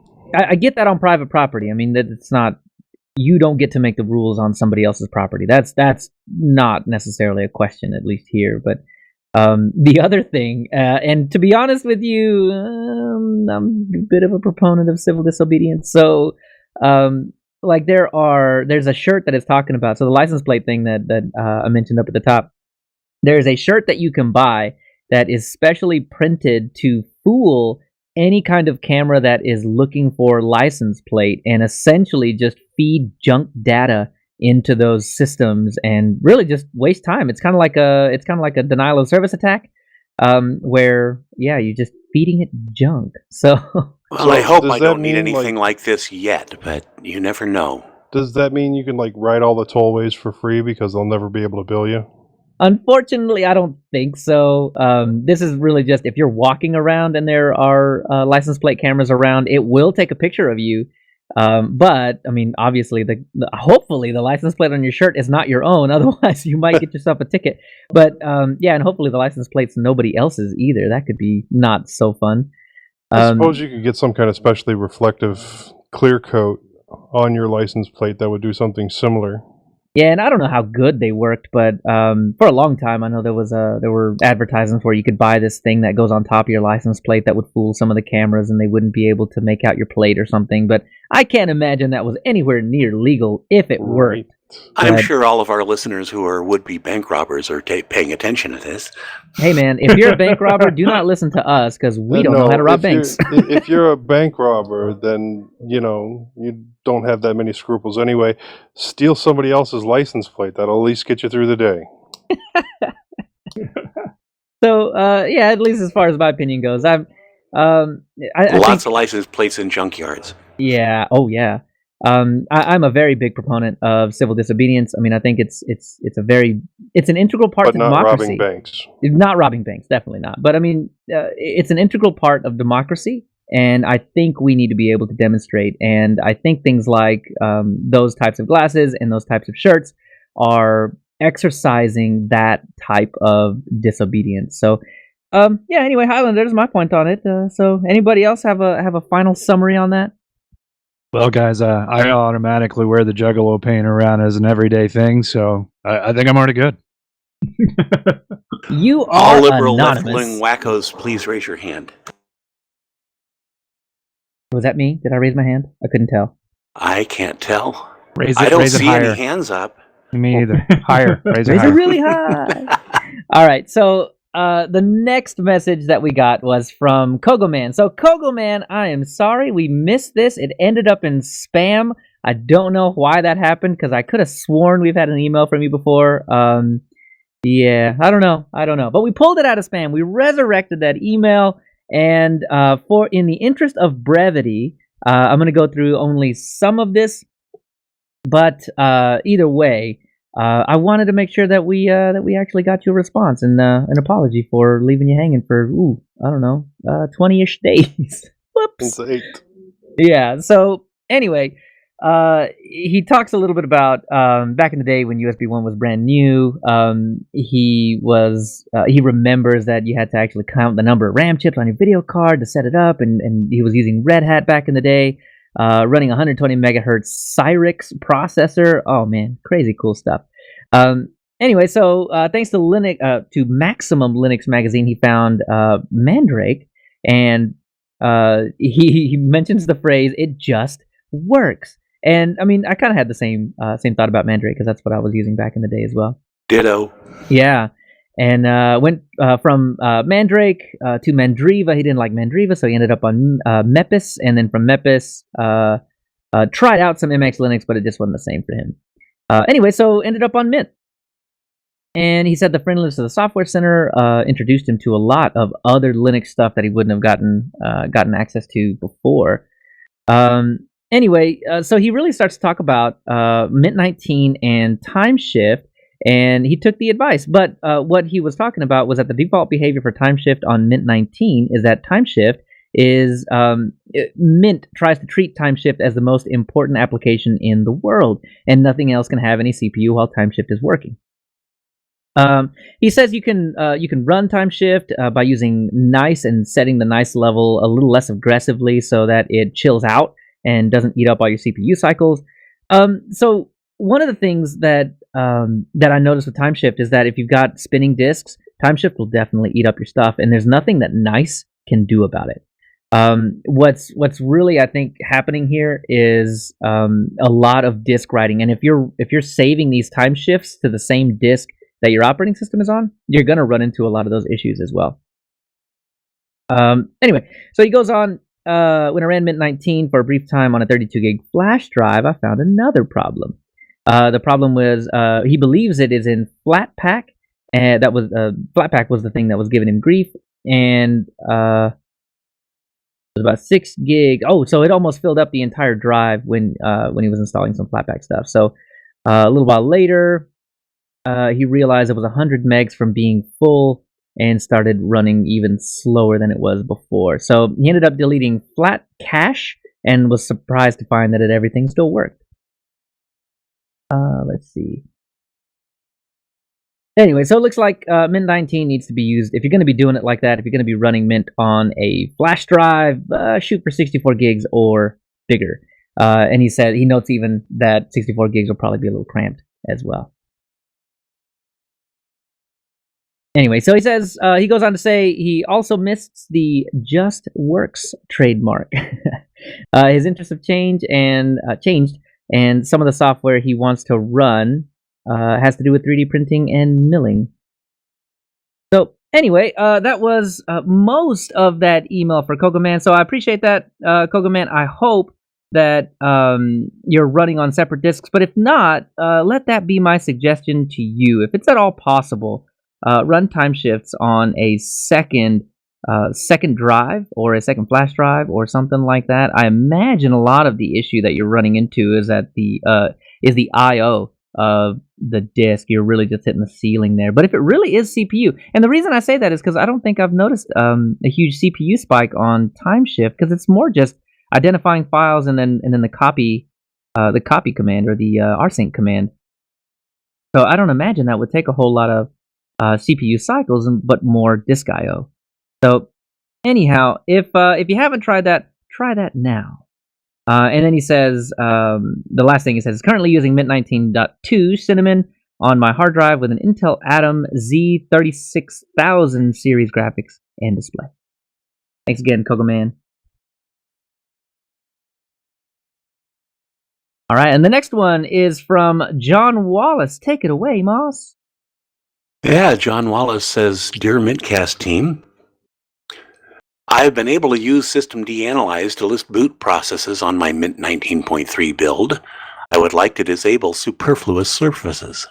I would appreciate your advice on the best way of identifying what the processes relate to.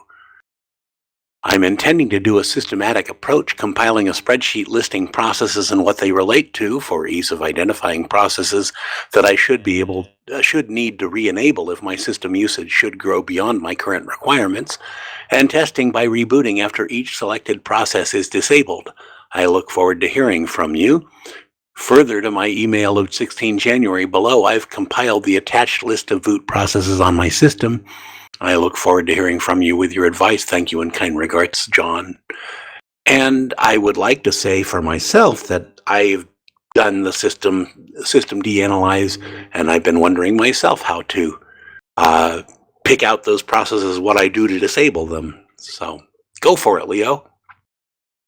Okay, I could have sworn I had the directory listed already, but what I think I'm going to do is give you the high-level view of this, and then I'm going to come back around and actually give you the directory to go look in. So here's the deal. Here's how you deal with this.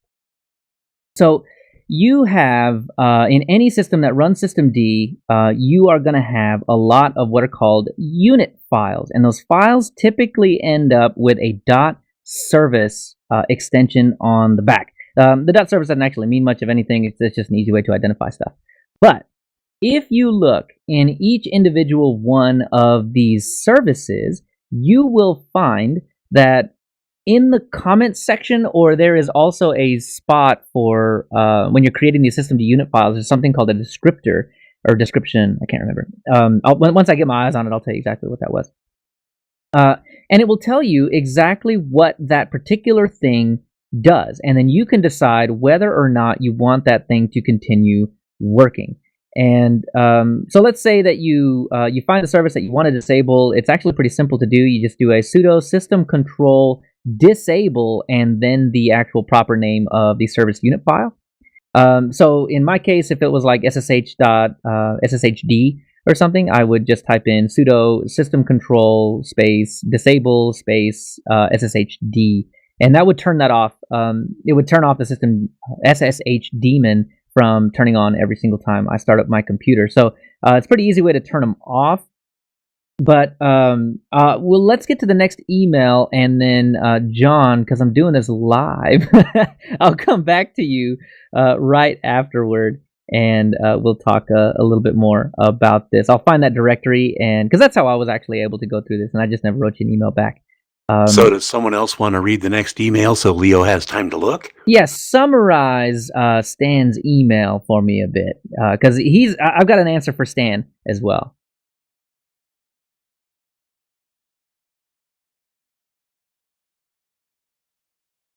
Okay, I guess nobody else. Apparently, all Ubuntu-based distros to include Linux Mint have the uncomplicated firewall UFW with the accompanying GUI for uncomplicated firewall GUFW. This is from Stan Reichert. I forgot to mention that. The introductory welcome screen that comes up after the installation of the Linux Mint 19.x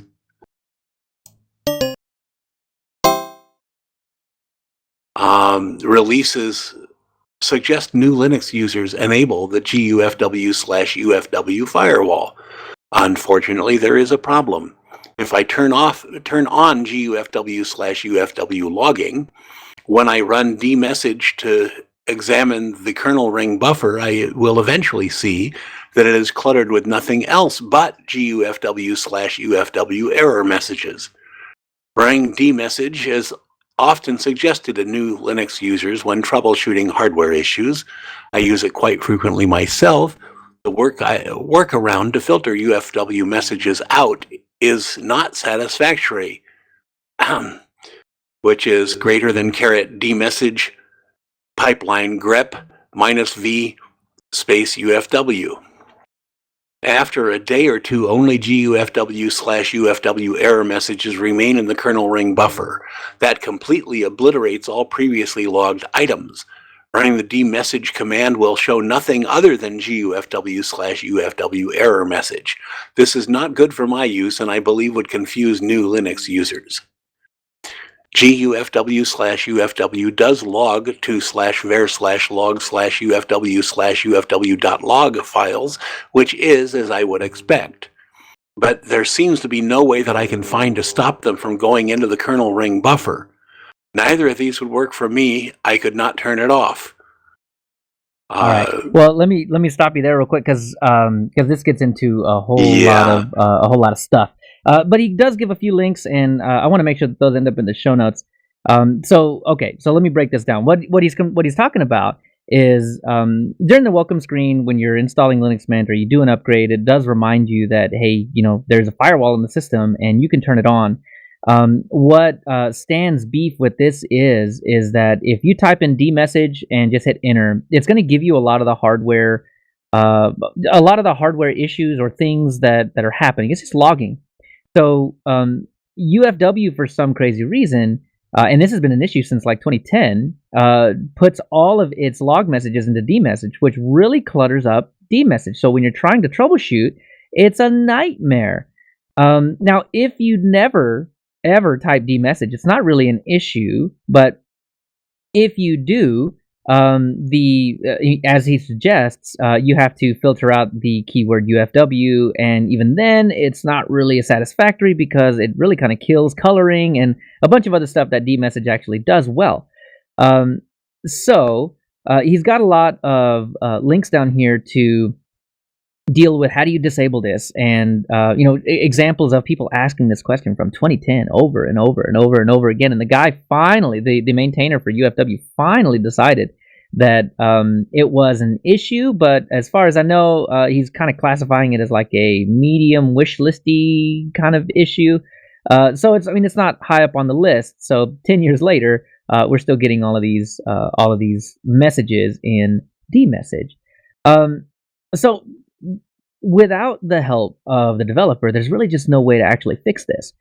What you're gonna have to do is, if you want a firewall and you do not want UFW or GUFW, you're gonna have to go with something else. And the best thing that I might recommend to you is just use Firewall D. Now, there's a caveat here. I don't use Firewall D. I do not do it. So I cannot tell you. And I mean, it comes pre-installed in Fedora. It comes pre-installed in CentOS. I assume it comes pre-installed into RHEL 7 and RHEL 8. But I cannot tell you how Firewall D is going to affect a currently running Ubuntu system. I would probably try and run this in a VM before running it on a real system, just to make sure that it doesn't do funky network D things where it breaks your networking or whatever. Just give it a try. And I mean, obviously, if it does break some stuff, you just roll back, or if you're on Mint, use your time shift and move back. But yeah, overall, GUFW and UFW in general are just really, really messy because they put all their log messages in a place where you wouldn't necessarily expect them to do that. And that is not, it's just not expected. So it blows you out of the water when you're trying to do other things that aren't firewall related. It just gets really cluttered. So I would really try Firewall D, especially in a live environment or a VM environment, so you can just test it out. If it seems like it works okay, try it on your actual machine. Firewall D is in the Ubuntu repositories, so it should just be an apt install away. Now, at the very end of his email, Stan says, "Does anyone want to know how I really feel?" And I feel like this was tongue-in-cheek, but yeah, I do. I do want to know. So if you've got more, I'd love to hear it. Because I don't really run with a firewall myself, so I've never actually run into this situation with GUFW. So the more I know about this, the better I can prepare people that might be wanting to use Linux Mint or any Ubuntu derivative, because that seems to be the general easy recommended firewall for just about anybody. So yes, absolutely, tongue-in-cheek or not, I would totally love to hear more from you about this, Stan.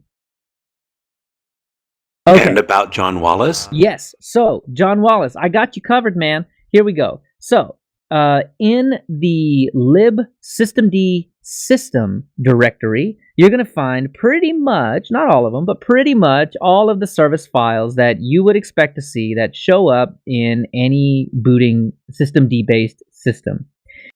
Now, if you open these up, they are just text files, so you can navigate there in the GUI if you are not a fan of the terminal. So open up the files or Nemo, click that up arrow as far as it goes, and you're going to see, bin, boot, cd-rom, lib, all that. Go into lib, go into systemd, and then system, and you're going to find a big old list. You're going to see wants up at the top, but those are basically dependencies for services. What you're going to want to look for is all of the files that end in .service. What you're going to see is that you gave us an Excel spreadsheet in that email that listed all of the services that are turning on with your system.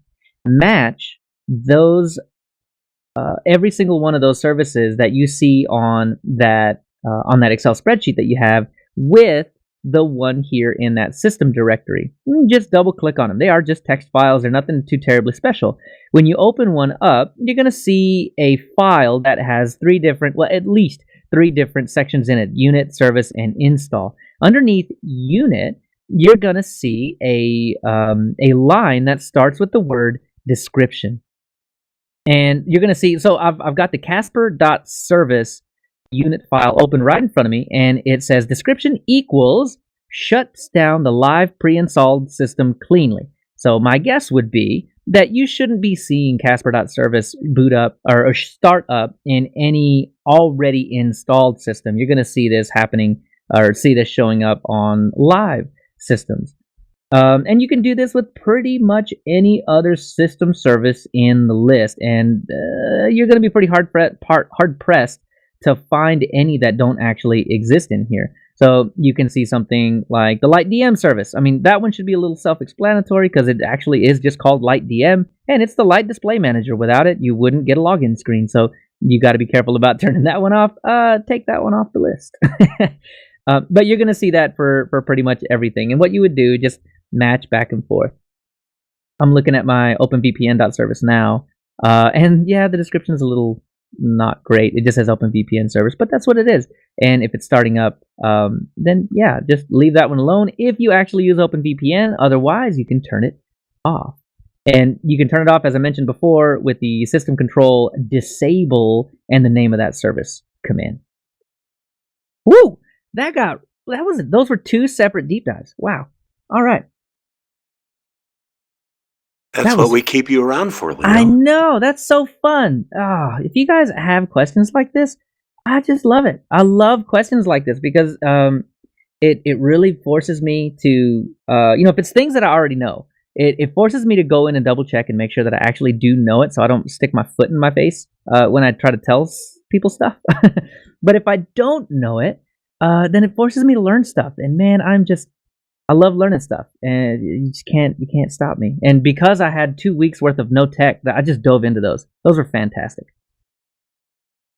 So anyhow, that's it for our what is this? The feedback section. Vibrations from the ether. Yeah, vibrations from the ether. All right, so we'll head down to check this out, where Moss is going to tell us a lot. I am. Well, actually, Abhishek Prakash is going to tell us a lot. Its FOSS has a few articles I thought were worth bringing to your attention. The first one is GNOME has a secret screen recorder, and here's how to use it. So apparently, if you're using the GNOME desktop, you can record your screen for up to 30 seconds, and that's just a default. You can change it. And it's just Control-Alt-Shift-R. And it's a very good article, worth your attention, as usually happens at itsfoss.com. So check that one out. The next one is how to update Grub on Ubuntu and other Linux distributions. A nice, simple way of getting your Grub updated. I've used this myself a few times, and it's an easy to understand article. So go check that out on itsfoss.com. And my third is an interview on how Nitrux is changing the traditional Linux scenario. Nitrux is a new version of Linux based on Ubuntu, but it installs as a single file, and instead of having applications, it's all loaded by app images. And it's really exciting to read about and how to run Linux on your system without bothering to install it. So there you have it, all at itsfoss.com. Fantastic. Well, Joe, you have one. It sounds to me like the best. Check this out. In your opinion, I would imagine, right? That's one of them. It's up there. Now, this is Red Dwarf news. So, for 2020. Yep, exactly. Somebody's been catching up on Red Dwarf. Now, this year, there will be one episode of Red Dwarf, and I've seen a couple of different articles saying it's either going to be 90 minutes or it's going to be 2 hours long for an episode, which is long for an episode, feature length, but it's still just the one episode. But there's also going to be 3 60-minute long retrospectives of the original run of Red Dwarf. So we'll get to have some nostalgia added in there. But it's still, it kind of feels like they're ending it again if they're doing a retrospective on the original series and just doing a feature-length episode. So hopefully that's not the case and there'll be more Red Dwarf in my future. But I'll be looking out for that this year, probably in the fall. And I've also seen a retrospective on the failed American version of Red Dwarf, which was really worth watching. Yeah, I think that's actually... Has that been around for a while? Because I do remember seeing some things on that in the past. And Yeah, yes, I'm going to have to go find a link. I think I've actually seen portions of... Because there were 2 US versions. And I think I've seen portions of one and all of the other.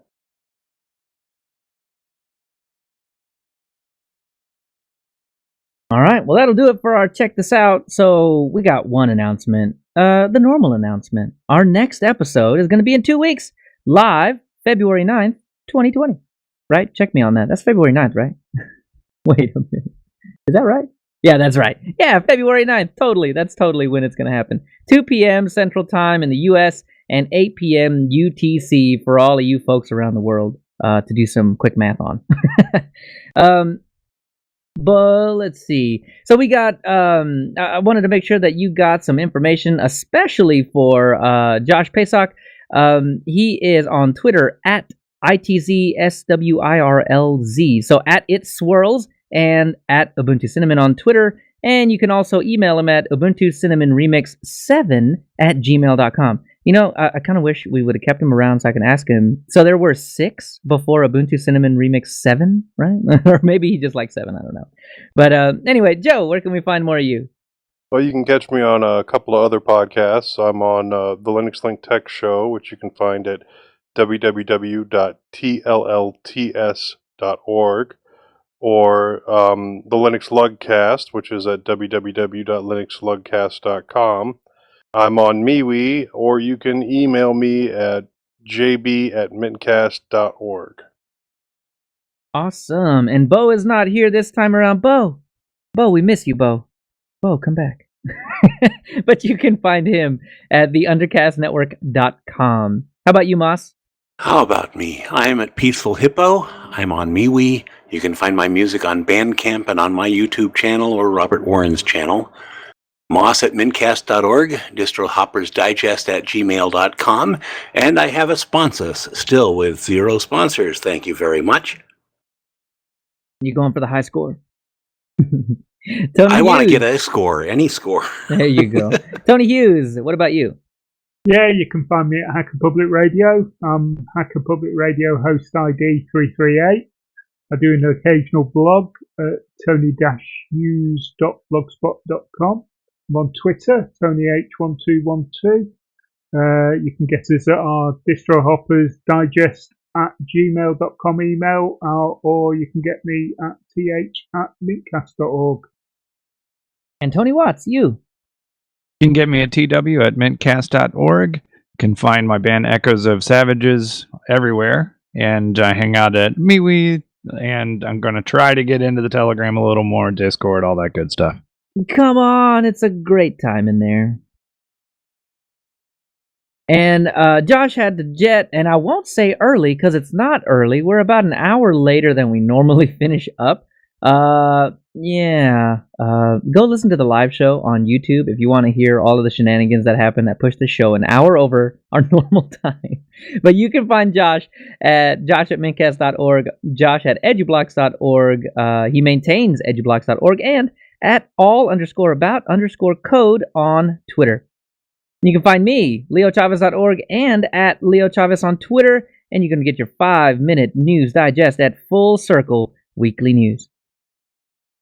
And before we leave, we want to make sure to acknowledge some of the people who make mintCast possible. This particular episode, Josh Pasak. Thanks for coming on such short notice. I really appreciate that. I know we all do.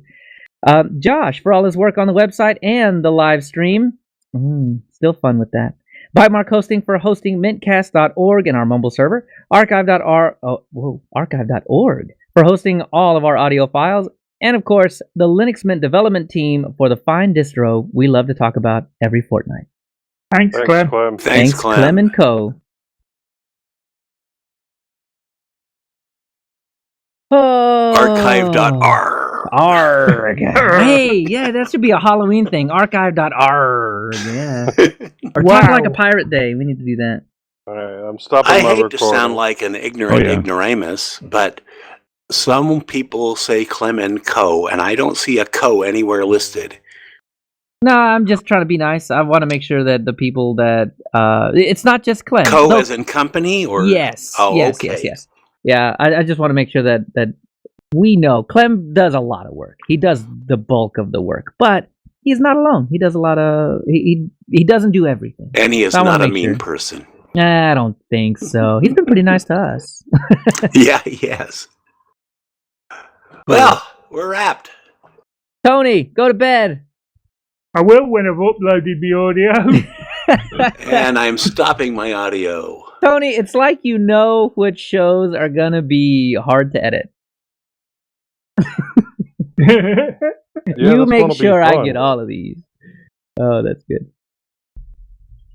It should be exciting. You got a whole section in the middle just to cut out. My God, yeah, but the thing is, I'm gonna have to figure out which part of that is the part to keep, which part of that isn't the part to keep, and how to mesh all that together. Because, oh man, it's gonna be a good one. We were talking that whole time trying to see. Well, if there were any live listeners, trying to keep them interested. Yeah, How many live listeners did we have? I think we peaked at 10 or something. We peaked at 12 last time. Once I stop the live cast, which is still going on right now, I'll have the actual numbers, and I'll post that in the Discord. Okay. Cool, guys. Well, Tony, sorry it took so long, but it's all right. Cool. It'll be shorter when we get it cut down. Yeah. This was just BDLL Europe edition again. That's all. All right, I am exported. Let me. Do we have a drive? Yeah, it's in there. Leo, do you want me to upload the Mumble? You know what? You might as well. Go ahead. Just in case. Oh, I definitely need Josh number 2's Mumble. Yeah, I'll stop that now. Ooh, so you're telling me that I've got a lot to work with. Surely we... Oh, you know what? I think I might, outside of this first episode, because that's where we're going to really put the that slight eulogy we had up at the front. But, yeah, there was that whole section in the middle where we were just BSing. And where my headphones broke, I know you guys were talking, so... Yeah. We were just talking about you, Leo. Well, good. Because then I'm going to put that at the beginning and the end of the next of the other shows. And I have added that memoriam to our next DHD episode as well, Tony. Oh, right. Okay. All right, guys. Well, I'm way over. I've got a lot of crap to get done before the sun goes down. So y'all have yourselves a good weekend. I'll get my audio uploaded. Sun's already going down out here. Yeah, I've maybe got 45 minutes left. Boy, this is a long upload. It's a big show. A really big show. It's the biggest show that we've ever had. Maybe. Possibly. I was going to say it was long, but there's a lot of gaps that are going to get edited out. So. Yep. Yeah. We should get Popey and Toyum and Josh all on at the same time. I think we could just do a 24-hour marathon on that one. Yeah, probably. We should also check out the Farron OS dev. He's a friend of some of the other shows out there. You know, what's funny about it all, I think, is that it's so easy. Like, I never thought in my wildest dreams that you could just ping somebody on Twitter and then they show up, and boom, you just get them on the show. And Alan was kind of the same way, because we just were talking to him. And we like, hey, keep come on getting the show. all these children on the show. I mean, Yeah. I still think we should ping K5TUX and get him on the show. I bet we could do it. So, yeah, I don't okay, know. mine's up. People are way more friendly than you might expect. I don't know. That's cool. Mine's Really cool. 169 megs. Joe's is 163. I did less talking than you. I don't know. All right, I'm going to go over there I and was kill pretty the quiet live this stream. I'll be right back. episode. Not as Yeah, quiet mine's as on I its was way. last episode, where I was just playing absent, but I was pretty quiet this episode. All right, guys, I'm going to edit the show notes while nobody Okay. is being disturbed by it. And Tony, we need to talk Wednesday, I guess. I need to check my schedule. I know I'm off Thursday. Right, okay. Well, Wednesday, Thursday, round about our normal time Okay. is okay with me. All right. And I see Leo's got uploaded without even saying Leo on it. Yeah, I nearly did that with mine. I've just edited the file name. All right, guys. Talk to you soon. See y'all. Yep. All right. Later. Cheers. I got to start ironing, so I'll talk to you guys later. Okay. Hello. Good night.